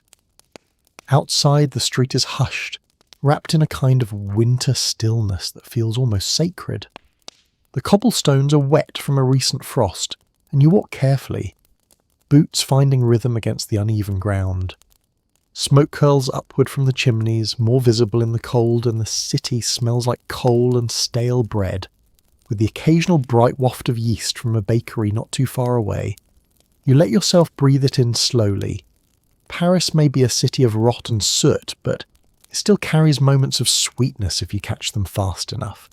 You make your way toward the rag buyer's stall, knowing it will still be too early for him to haggle properly. Still, it helps to be seen first, to let your face be a familiar one. Some days that's all you can ask for, to be recognised if not acknowledged. On the way, you pause near the baker's rear entrance and lean against the stone for warmth. The oven inside throws off enough heat to warm the bricks, and you stand there just long enough to let your fingers thaw slightly. You close your eyes and tilt your head back, listening to the scrape of the baker's peel, The hiss of dough hitting hot stone. A crust of yesterday's loaf rests on the sill, forgotten or ignored. You consider it for a long moment before stepping away. Not today, you have enough for today. At the stall, the buyer is just beginning to lay out his scales and ledgers. He does not greet you with words, only a look that lingers just long enough to acknowledge your presence. You open your basket and display the contents with the familiarity of routine. He pokes through the layers, lifting the ribbon, examining the linen scraps, sniffing the burlap with a wrinkle of his nose. He names a number that is lower than yesterday's and waits. You nod once. You are too tired to argue, and besides you already decided not to fight him. The coin he presses into your palm is warm from his fingers. You pocket it without counting. You walk away slowly, basket lighter, pocket heavier. The streets are louder now. Children run past you, chattering in quick bursts. A dog barks from behind a fence. Someone sings off-key from an upper window. The sun has risen higher, though its light is pale and weak. You make your way back through familiar alleys, stopping once to listen to a violin being tuned in a third-story apartment. The notes are tentative at first, then bloom into something soft and full. You pause, letting the music pour over you like a wash of water, warming parts of you that have gone cold. Back in your room, you set the coin on the table and pull off your coat. Your fingers are stiff again, and you blow on them gently, rubbing them together until the feeling returns. You sit for a long while with the window cracked open, letting the city's breath move through your space. You eat a piece of cheese from your tin, chew slowly, sip water from the chipped cup beside your cot. You say nothing, not even to yourself. You have done what was needed. The day has been met, and that, for now, is enough. The quiet settles around you like a second skin, neither warm nor cold, just present in the way only silence can be. The coin from the rag buyer rests on the small wooden table where you placed it earlier, its dull surface catching the weak afternoon light. It is not enough for anything large, not enough to stretch beyond a few days' worth of bread or perhaps a new pair of socks from the used cloth vendor if he's feeling charitable, but you don't think about spending it just yet. For now, it is a promise, a whisper of continuity, proof that you are seen, even if only in the most transactional way. You take the bread slowly from your satchel, tearing a corner free and placing it between your teeth. It's stale around the edges, but still good enough to chew if you take your time. You eat with both hands resting on your lap, your back pressed against the wall, eyes half-lidded. There's no reason to rush, no one waiting for you to finish, no second voice filling the space. The room is yours in a way few things are, however sparse or grim it may seem to others. Here at least the rhythms are familiar, the rules unspoken but deeply understood. Once the meal is done, you collect the crumbs carefully with your fingertips and toss them into a chip saucer near the window ledge. The sparrows come in the late afternoon, cautious but curious. You watch the ledge for a few minutes, but none arrive just yet. Maybe they're down the block harassing a baker's boy for a dropped crust. You smile slightly at the thought. It takes so little to stir something resembling joy in this life. A bird's hop, a child's song, a streak of sunlight, where none should be. The room has begun to grow dim again, not with the heavy dusk of night, but with the muted retreat of day. The city sounds shift too. There is a kind of breath the city exhales each afternoon as the workers return from mills and markets. Carts rattle slower, voices lose their urgency. The metallic clang of tools fades behind shutters. You listen, not because you're trying to hear something specific, but because the sound itself offers reassurance. The world, as weary as it may be, is still turning. You pull your coat around your shoulders and make your way down to the street again. The coin in your pocket feels heavier now, not because it has gained any weight, but because it anchors the hours ahead. You walk without hurry, letting your feet choose their own pace as you drift past the butcher's stall. Now closed, the windows fogged with grease from the day's labour. You nod at a man stacking firewood beside a door.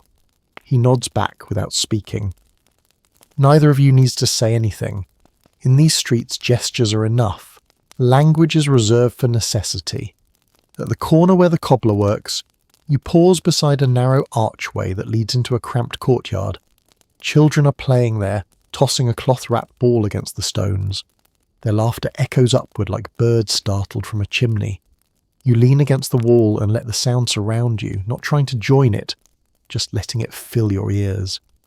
One child stumbles and falls, but rises quickly, brushing grit from his trousers before chasing the ball again.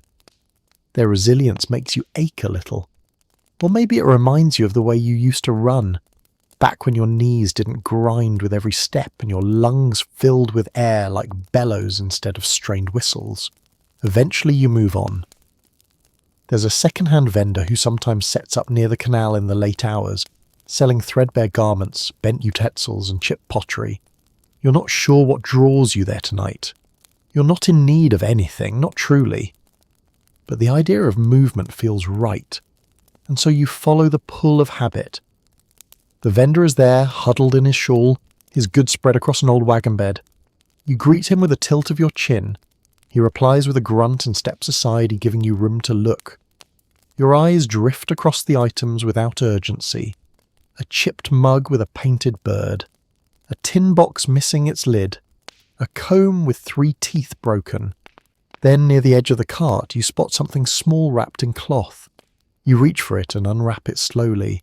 A wooden spool still wound with deep red thread, the colour of cherry bark after rain. You roll it between your fingers, surprised by how smooth it feels, how clean. The vendor watches you but says nothing. You hold up the coin. He considers it, then shrugs and takes it. No words pass between you. You nod once and you walk away. The thread in your pocket now, the coin exchanged, the evening slightly altered by this small decision. You return home slower this time, letting your feet drag just a little as you pass the flickering lamps and shuttered doors. You think of the ribbon still in your jar. You think of the spool now sitting beside it. Perhaps one day they'll be joined, used for something you can't imagine yet. Or perhaps they'll remain just as they are, quiet trophies from a life stitched together out of fragments and chance. Inside the room, the candle is low, its wax having pulled beneath the wick into a soft yellow circle. You don't relight it just yet. Instead, you sit in the dark for a time, letting your eyes adjust, letting the silence deepen. It's not a heavy silence, not the kind that weighs on your chest. It's the kind that invites reflection, that stretches out like a blanket and lets your thoughts wander in it without hurry. Eventually you rise and remove your coat, folding it carefully before draping it over the chair. You kneel beside the cot and pull the jar out again, setting it on the floor with reverence. You unscrew the lid, unwrap the thread, and place it beside the ribbon. The 2 colours speak to each other in a way that surprises you. One deep green, the other dark red. Both worn, but still vibrant. You sit back on your heels and look at them, not with longing or sadness, but with a strange kind of pride. Not everyone collects treasure like this. Not everyone sees the worth in what others discard. The candle flutters once before going out on its own. You don't light another. Instead, you climb into the cot and pull the blanket over you, letting the dark fill the room completely. Your body aches in familiar ways, but the pain is manageable. The hunger is mild. The air is still. You are not warm, but you are not freezing. You are not full, but you are not starving. You are not known, but you are not forgotten. The night holds you gently, and for now, that is enough. The morning crept in slowly, pressing itself gently against the window pane like a cat testing the chill of the new air. There was no urgency in it, no shout of alarm or sudden break of light, just the gradual lifting of shadow, the soft shifting of outlines in your room, until things became visible again. The old basket, the coat slumped over the chair, the faint shimmer of red thread beside the jar. You stirred beneath the blanket with a breath that sounded more like a sigh, unsure whether you were waking from a dream or simply moving into another form of quiet. Your hands found the edge of the cot and braced as you pulled yourself upright. The blanket slid down to your lap, pooling around your knees like water poured from a jar. You sat still for a long moment, not out of indecision, but because stillness had become its own kind of comfort. There was a dignity in slow movements, in giving your body a chance to wake piece by piece. Your breath hung lightly in the air before fading, and when you finally pushed your feet to the floor, the boards groaned, as if remembering you from yesterday. You washed your face with cold water again, not because it felt good, but because it felt real. The sting was a reminder that you were still here, still part of the city's rhythm, still woven into the fabric of this waking world, even if your name was never spoken. You dried your face with the corner of a rag and dressed as you always did, shirt first, then trousers, then the threadbare wool layer, then the coat that had held you through more seasons than it should have. You wrapped your scarf once around your neck and checked the pocket for the spool of thread. It was still there, warm from where your fingers had rested against it in sleep. The streets were wet with a drizzle that had come and gone in the early hours. The air smelled faintly of wet stone and coal smoke, sharp and clean in a way that belonged only to rain-soaked mornings. You stepped into it with the same careful pace you used for everything, each step measured more by instinct than thought. A man passed you with a cart piled high with kindling, his boots splashing slightly in a shallow puddle. He nodded. You nodded back. It wasn't much, but it meant something. In these streets, acknowledgement carried a quiet kind of grace. Your path this morning was different. You weren't sure why exactly, but something in you veered from the usual route, leading you down a lane you hadn't walked in months. The houses there leaned close together like old women sharing secrets, their shutters warped, their bricks discoloured with time and smoke. You moved through their shadows with your baskets slung over one arm, eyes scanning doorsteps and gutters for cloth, for anything that might be repurposed into coin. A frayed curtain fluttered from a broken window above you. A coat sleeve peeked out from under a stairwell. You gathered what you could, mindful not to linger in any one place too long. At the far end of the lane, a building stood that you recognised but hadn't approached in some time. It had once been a boarding house, though now it sagged inward like it had exhaled its last tenant years ago. The doorway was half boarded, the window glass mostly gone. You stepped through what remained of the front gate and peered around the edge of the entryway. Inside there was nothing of value but a strip of carpet, long detached and heavy with dust, curled like a sleeping dog near the hearth. You crouched and lifted it with both hands, rolling it as tight as your strength allowed. It was heavy, but it would fetch something, not much, but enough. You returned to the main street slower now. The carpet slung awkwardly under your arm, the basket shifted to your hip. The weight of the two pulled at your spine, and you paused near a bakery's awning to adjust. The scent of fresh loaves wrapped around you like a memory, soft and sharp. A child sat on the stoop nearby, holding a bun too large for her hands. She looked at you, curious but not afraid. You nodded. Once. She offered nothing in return, but her eyes stayed on you until you turned the corner and left her behind. You passed a man sweeping his stoop with a broom worn nearly to its nub. He didn't stop as you walked by, didn't look up, but the rhythm of his sweeping slowed, just slightly, as if registering your presence in the corner of his mind. These were the tiny moments that gave shape to the day, the invisible stitching that held the hours together. You breathed a little easier because of it. By the time you reached the rag buyer's stall, the carpet had begun to unroll at one end. You dropped it beside the scales with a tired exhale and waited while he weighed it without a word. He inspected the cloth, pinched it, sniffed it, frowned. Then, after some consideration, he handed you 2 coins, one more than you expected. You blinked, but didn't question him. Instead, you offered a soft thank you, barely louder than the breeze, and moved on before he could change his mind. The coins clinked together in your palm as you walked, warm now from your skin, their weight unfamiliar in your pocket. You considered the bakery again, the scent still lingering on your coat, and turned back that way without thinking. This time you stepped inside, letting the bell above the door jingle once before it settled. The baker didn't speak, only raised an eyebrow in question. You pointed to a half-loaf and he slid it across the counter with a nod. You placed 1 coin on the wood and kept the other, tucking it back into your pocket like a promise. You ate in the alley beside the shop, the crust hard but satisfying, the inside warm and soft enough to remind you of something long forgotten. Perhaps a kitchen long gone, a voice humming while stirring a pot. You didn't chase the memory, you let it pass like smoke. When the bread was finished, you dusted your hands and stood, your back stiff but your breath steady. The rest of the day passed in motion, walking, watching, collecting, thinking. You moved through neighbourhoods like a shadow, never staying long, never stopping unless there was reason. You added scraps of cloth, a broken hat brim, a torn lining from a coat someone had thrown out. Each piece folded into your basket, each one a small offering to the life you've built from things others leave behind. When the sun dipped low again, bleeding gold between the chimneys, you returned to your room.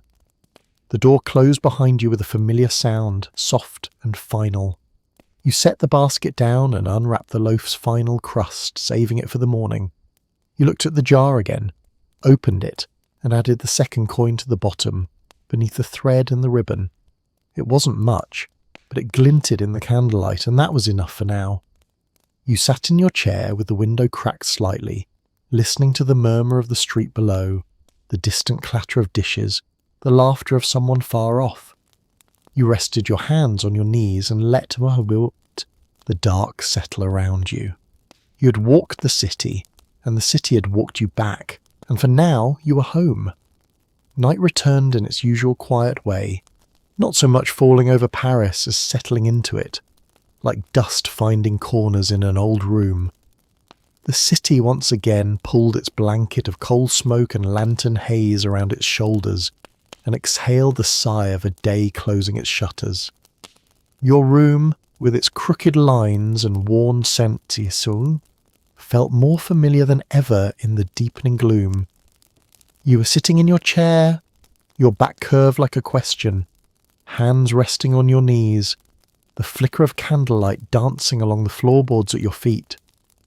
There was nothing pressing, no voice calling you, no chore undone.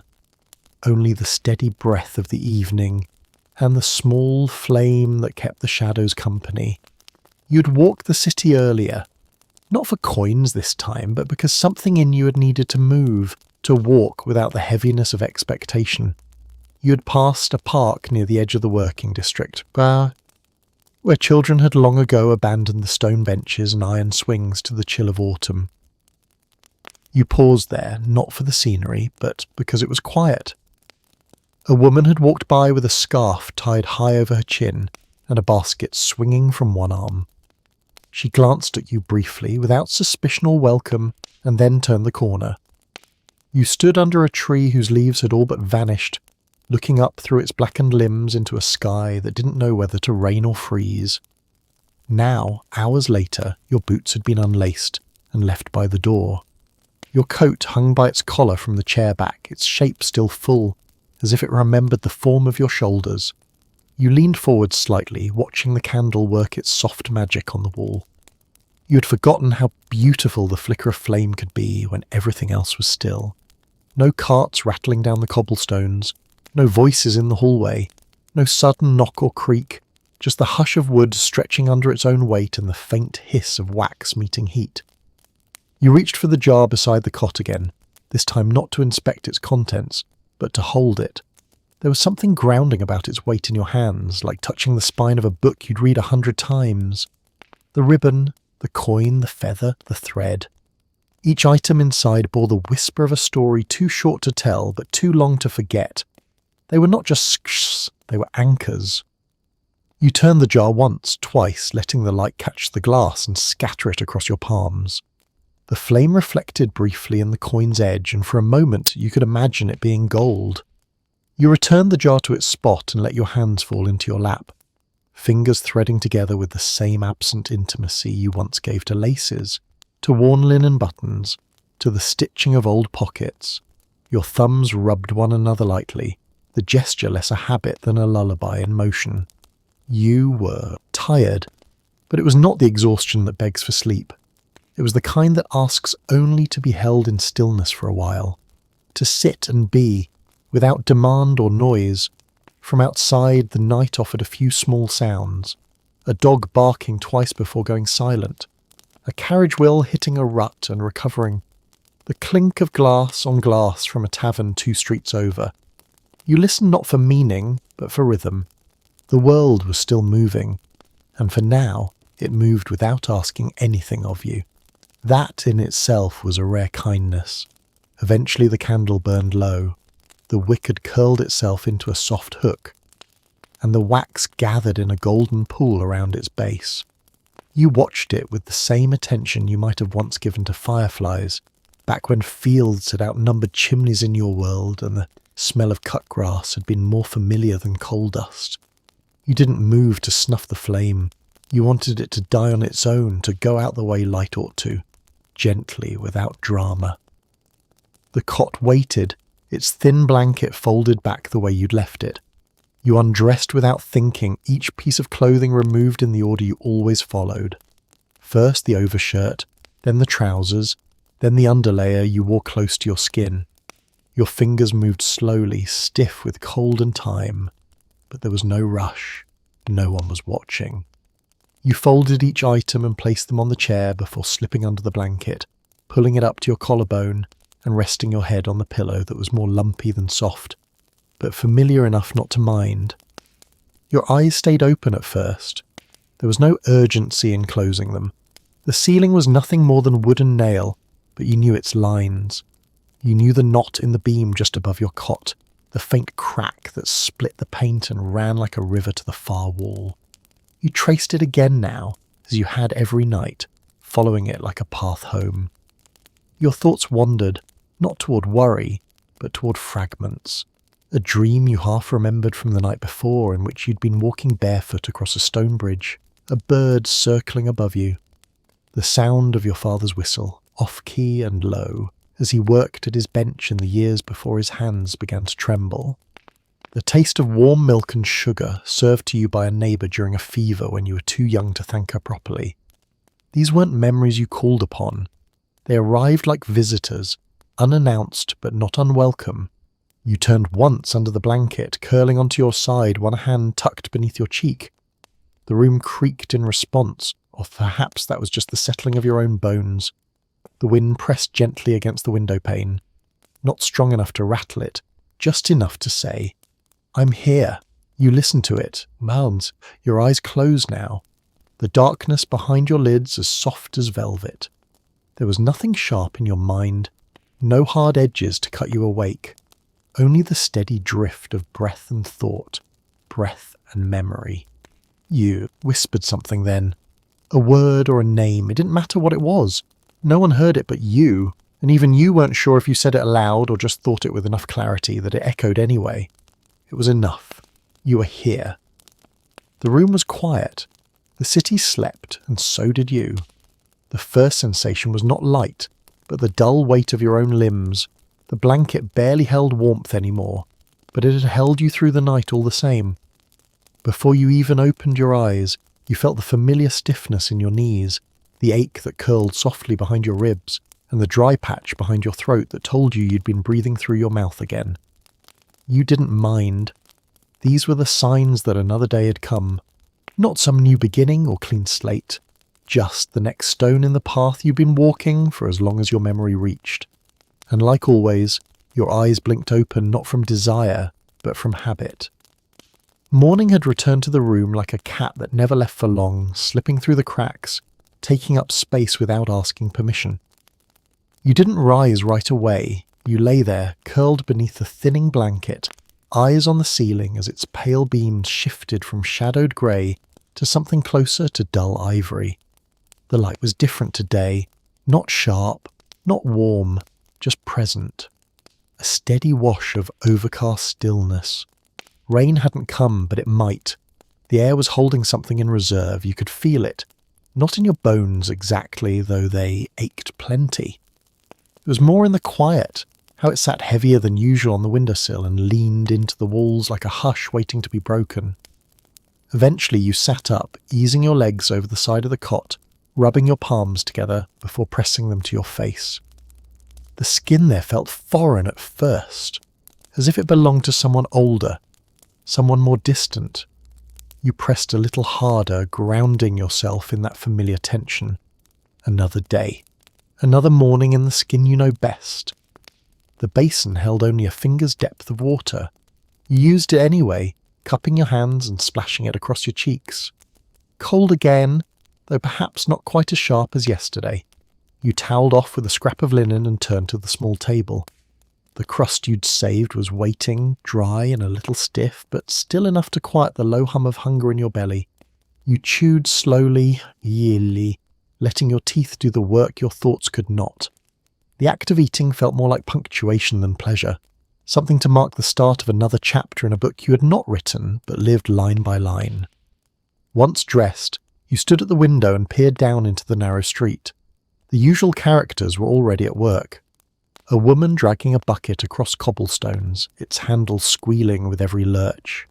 A boy tossing scraps to a stray dog, both of them thin, both moving with the rhythm of people who'd long since accepted their place near the bottom. There was a kind of beauty in the predictability of it all. Not comfort exactly, but something close. These were people you didn't speak to often, but whose presence reminded you that you were not alone in this narrow seam of the city's fabric.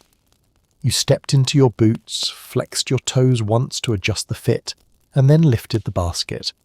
It felt lighter than you remembered. Not empty, but not full either. You'd need to walk further today. Maybe out toward the warehouses near the river, where the rubbish was thicker, and the foreman too tired to notice someone picking quietly near the fence line. You slipped your scarf around your neck and stepped into the morning, the air brushing your cheeks with the cool gentleness of a page turning.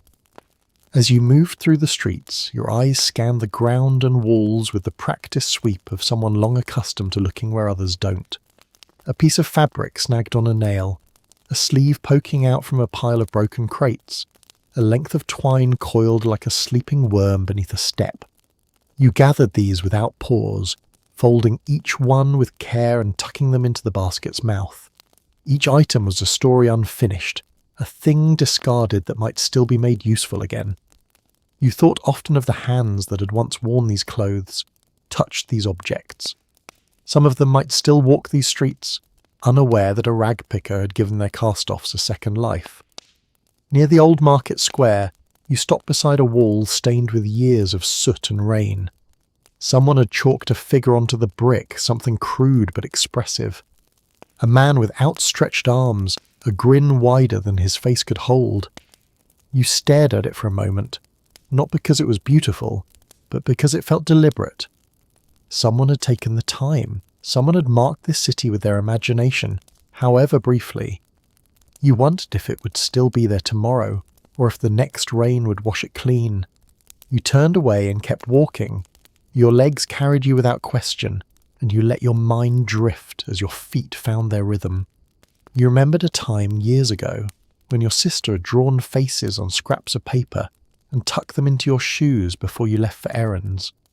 "So you won't be lonely," she'd whispered. You hadn't thought of that in ages. She would be grown now, or gone. You never knew which was more likely in a city like this. By midday, the clouds had thickened into a dull blanket that stretched the sky flat. There was no sun, only the soft threat of rain that never quite came. You sat briefly on a crate outside an abandoned shop, your back resting against the shuttered door, your breath leaving your lungs in slow plumes.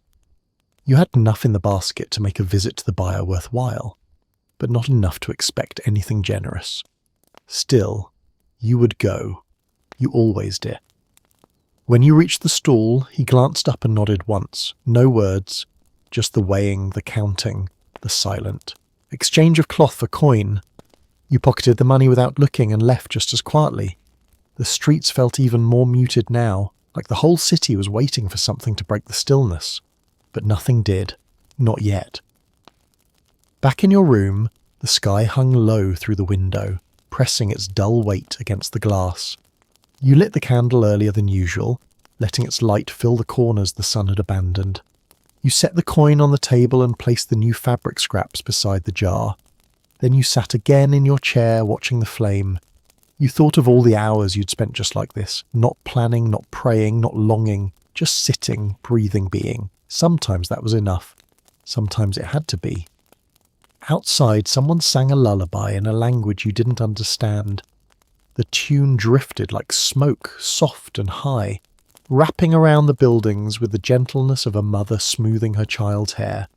You closed your eyes and let the song carry you. The light flickered, the air cooled, and another day folded gently into night. Evening had only just begun to unfurl itself across the slums when you stepped outside again. The sky low and muted above the chimneys, a greyish velvet that brushed softly at the tops of the buildings.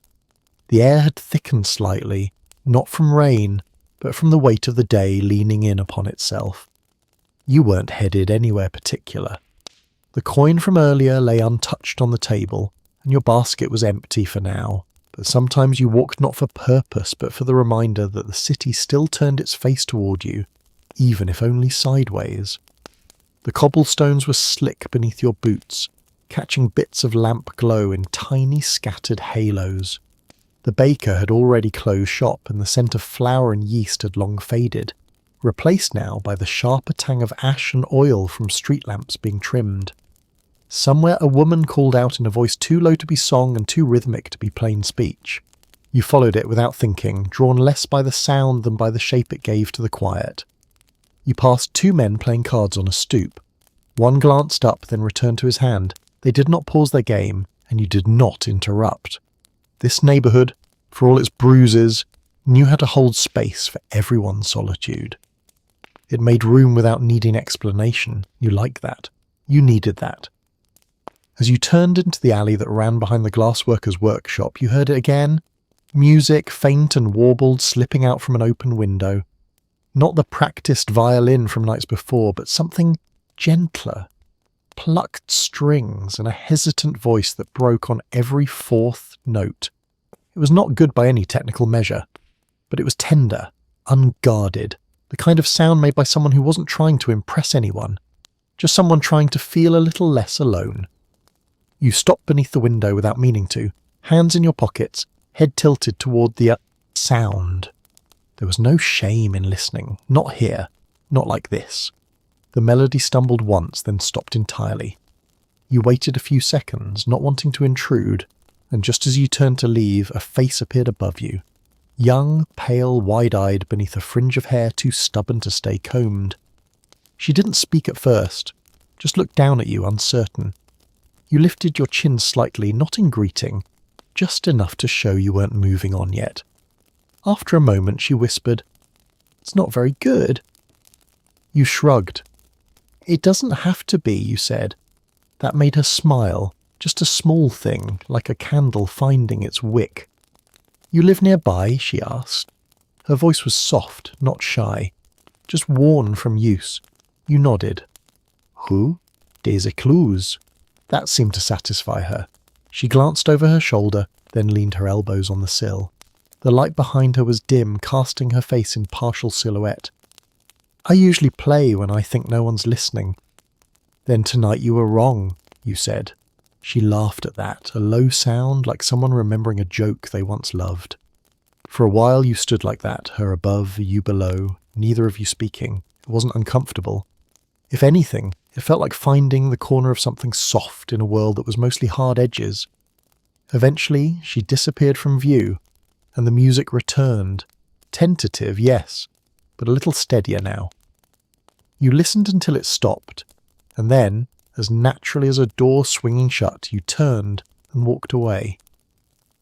The streets were thinner now, the city preparing itself for night with the quiet professionalism of someone laying out tools for tomorrow. You passed the laundry wall, where a single scrap of fabric still clung to the line, forgotten, or perhaps simply claimed by the damp. The ribbon in your jar had once looked like that, bleached, soft at the edges, stubbornly hanging on. You touched the wall in passing, just once, palm to brick, grounding yourself in its texture before moving on. Back in your room, the candle's stub was nearly gone, but it still gave enough light to see by. You removed your boots slowly, the soles gritty from the street, and placed them beside the door. You didn't feel like eating. There was little left, and then your stomach had learned to wait without complaint. You sat in the chair again, pulling the blanket over your lap, the coin still untouched on the table's edge. You thought of the girl with the music. Not her face exactly, but the feeling of her presence, how her voice had softened the night. You wondered what room she lived in, whether she had someone to tell about her music or if it disappeared each night with the air. You didn't know if you'd ever see her again, but that didn't matter. The moment had been enough. In a world where days bled into each other like ink on damp paper, a single exchange like that could root you for days. You stared at the flame as it flickered, your eyes heavy but not, yet closed. The jar beside you caught a shard of light and sent it skittering across the floor. You reached for it without thinking, unscrewing the lid and brushing your fingers over the contents, the ribbon, the thread, the feather from some long-forgotten morning. And now, the coin. You added the new one next to it, its edge cool against your skin. As you replaced the lid, you heard the faintest echo of music again. Not loud, just a whisper in the night air. You closed your eyes, blanket pulled to your chin, and let the sound carry you like a boat in slow-moving water. The wind pressed gently against the glass. The candle burned low, and you, wrapped in the softness of a rare kindness, let sleep come without resistance. Morning arrived with a softer hand than usual. It didn't press against your eyelids or shake the window panes with wind. It came instead like a breath, drawn just after a sigh, gentle and unnoticed until you realised you were already awake. The grey outside your window hadn't lifted much, but the light that did manage to filter in was calm and steady. There was no urgency in it, no call to action, just the steady, unspoken invitation of another day asking to be met. You sat up slowly, letting your legs hang over the edge of the cot, your feet brushing against the cold floorboards.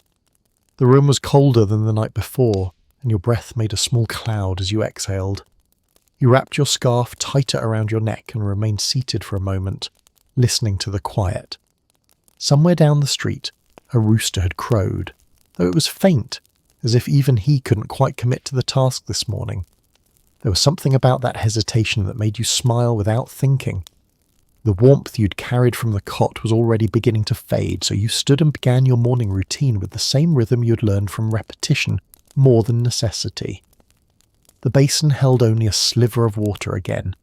You splashed it on your face, welcoming the cold not for its comfort but for its certainty. You dried yourself with a piece of linen that had long since lost its softness, then dressed slowly, adding layers until the chill inside the room felt like something you could walk through rather than hide from. You moved toward the window and opened it slightly. The air outside was sharp, but it tasted clean. Below, the alley was quieter than usual. A few shopkeepers were only just beginning to open their shutters, their movements slow, backs stiff with the weight of winter's approach. The woman with the bent broom was sweeping her stoop again, though this time she paused to rest a hand on her hip between strokes. She looked up, caught your gaze, and offered a nod. You nodded back. These were the exchanges that stitched the world together for you. Simple, wordless, but full of meaning. You didn't have much in the basket that morning. A few scraps, a bit of cloth, nothing worth a full journey to the rag buyer just yet. So instead you decided to walk. Not to scavenge, but simply to move. Some days, motion was the only answer you had for questions you couldn't name. You stepped outside, your boots finding their old rhythm on the damp stone, and you let the streets decide your direction. You found yourself wandering into a part of the district you hadn't visited in weeks, near the edge of the river, where the water ran dark and sluggish under the bridges, the sky reflected in its surface like tarnished silver. There were people here too, as always, men unloading crates from a cart, a boy running with a newspaper under his arm, a woman leaning out of a window to hang laundry in the cold air. You moved among them quietly, unseen in the way you preferred, eyes open to the small offerings the city left behind. A woolen glove, missing its twin, lay curled beneath a drain pipe. A strip of leather stuck between two paving stones. A broken frame, its glass long since shattered, but the wood intact and shaped with care. You gathered what you could, folding it into the basket like a story told in pieces. These weren't treasures by anyone's measure, but they were pieces of lives, and you had always believed in the worth of things left behind. As the light began to shift toward an afternoon, your path turned once more toward the street where the music had found you the night before. You weren't sure why. You hadn't expected to see her again, the girl with the voice like frayed silk and the hesitant hands. But something about that night had stayed with you, and your feet followed the memory before your mind caught up. You stopped beneath the same window. It was closed now, the glass fogged on the inside, but behind it you could see movement. A figure crossing the small room, picking something up, setting it down. The kind of rhythm that belonged to someone getting on with the day. You didn't linger long, just long enough to feel the memory settle into place. Then you turned and walked on, basket swinging softly at your side. By the time you returned to your room, the sun had begun its slow descent. You sat by the window for a while, watching the city exhale. The shadows grew longer. The sounds of the street shifted from work to rest. A child laughed somewhere. A man called out for his dog. The air smelled of wood smoke and the first signs of frost. You lit your candle earlier than usual, not for light, but for company. The flame steadied, casting its glow across the jar where your small collection lay waiting. You reached for it, removed the lid, and placed the new coin beside the others. Then you pulled the broken frame from the basket, turning it over in your hands. The wood was smooth, worn at the edges, but still holding the shape it had been carved into. Someone had made this once, with care and purpose. You ran your finger along the curve of its edge, imagining the face it might have held. A child, a lover, a family long scattered. You placed it beside the jar, then pulled your blanket over your shoulders and sank into the chair. The candle flickered gently, and the air around you settled into its usual hush. You closed your eyes and listened. There was no music tonight, no voice from the window, just the quiet breath of a room that had held you through every version of silence. You thought again of the girl and her song, of the boy with the newspaper, of the rooster too tired to sing his full tune, of your own hands, moving always through the remnants of other people's days, piecing together something like meaning. You did not know what tomorrow would bring, but tonight you were warm, you were safe, and that was enough. The light in the room was thinner than usual, as though it too had grown tired. It didn't pour in through the cracks or cast warm hues on the wall. Instead, it drifted lazily through the unwashed glass, resting in soft pools on the wooden floor and vanishing without a sound. You were already awake when it arrived, lying still beneath your blanket, not quite ready to move, not needing to. The room had not changed. The air still held the trace of coal and rain. The candle stub on the table leaned slightly to one side, wax hardened into its final pose from the night before. Nothing had shifted overnight, and yet something in you understood that this morning felt different. Not louder or brighter, just more final, like the last page of a book you didn't know you were reaching. You sat up slowly, your limbs unfolding with the creaks of floorboards and old bones, the blanket slipping into your lap like a whisper. The usual aches greeted you without complaint. Your knees, your back, the tension along your shoulders, they were as much a part of you now as breath and hunger. You placed your feet on the floor and let them settle there, toes curling slightly against the cool wood. No rush, no reason to disturb the stillness. Outside the window, the sky hovered somewhere between ash and pearl, the clouds so low they might have been stitched to the rooftops. The city was slow to wake today. You couldn't hear the usual rattle of carts or the clatter of pans from the tenements across the way, just the occasional drip of water from a drain pipe, and once the soft scrape of a broom being dragged rather than pushed. Even the pigeons had not yet claimed their corners. It was as though the city itself had paused to stretch. You washed your face with what little water remained in the basin. The cold was sharp enough to pull you fully into your body, and you welcomed it. The linen cloth you used to dry off was rough, nearly threadbare, but you pressed it against your cheeks gently, grateful still though for the ritual. These small things, washing, dressing, folding the blanket, had come to anchor your days in ways that didn't need explaining. You moved through them now, like a quiet ceremony, a way of saying yes to whatever time you still had. The jar still sat on the table, its contents unchanged, but the way you looked at it was softer.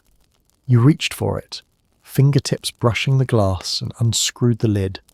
The ribbon still held the curve of your hand from nights past. The coin glinted faintly, dulled at the edges from being turned over again and again. You lifted the small feather from the bottom and held it between two fingers, the way you might hold a single sentence spoken long ago and half forgotten. There was no need to arrange or add.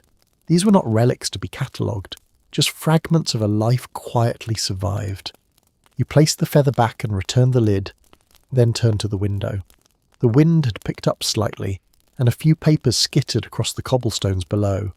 A boy darted after them, shouting at no one in particular, his laughter spilling up into the morning like warm water. You watched him until he vanished behind a wagon, then sat back down and drew the blanket over your lap. The quiet in the room was complete, but not empty. It wrapped itself around you like a familiar coat, filled with the scent of old soap and long days.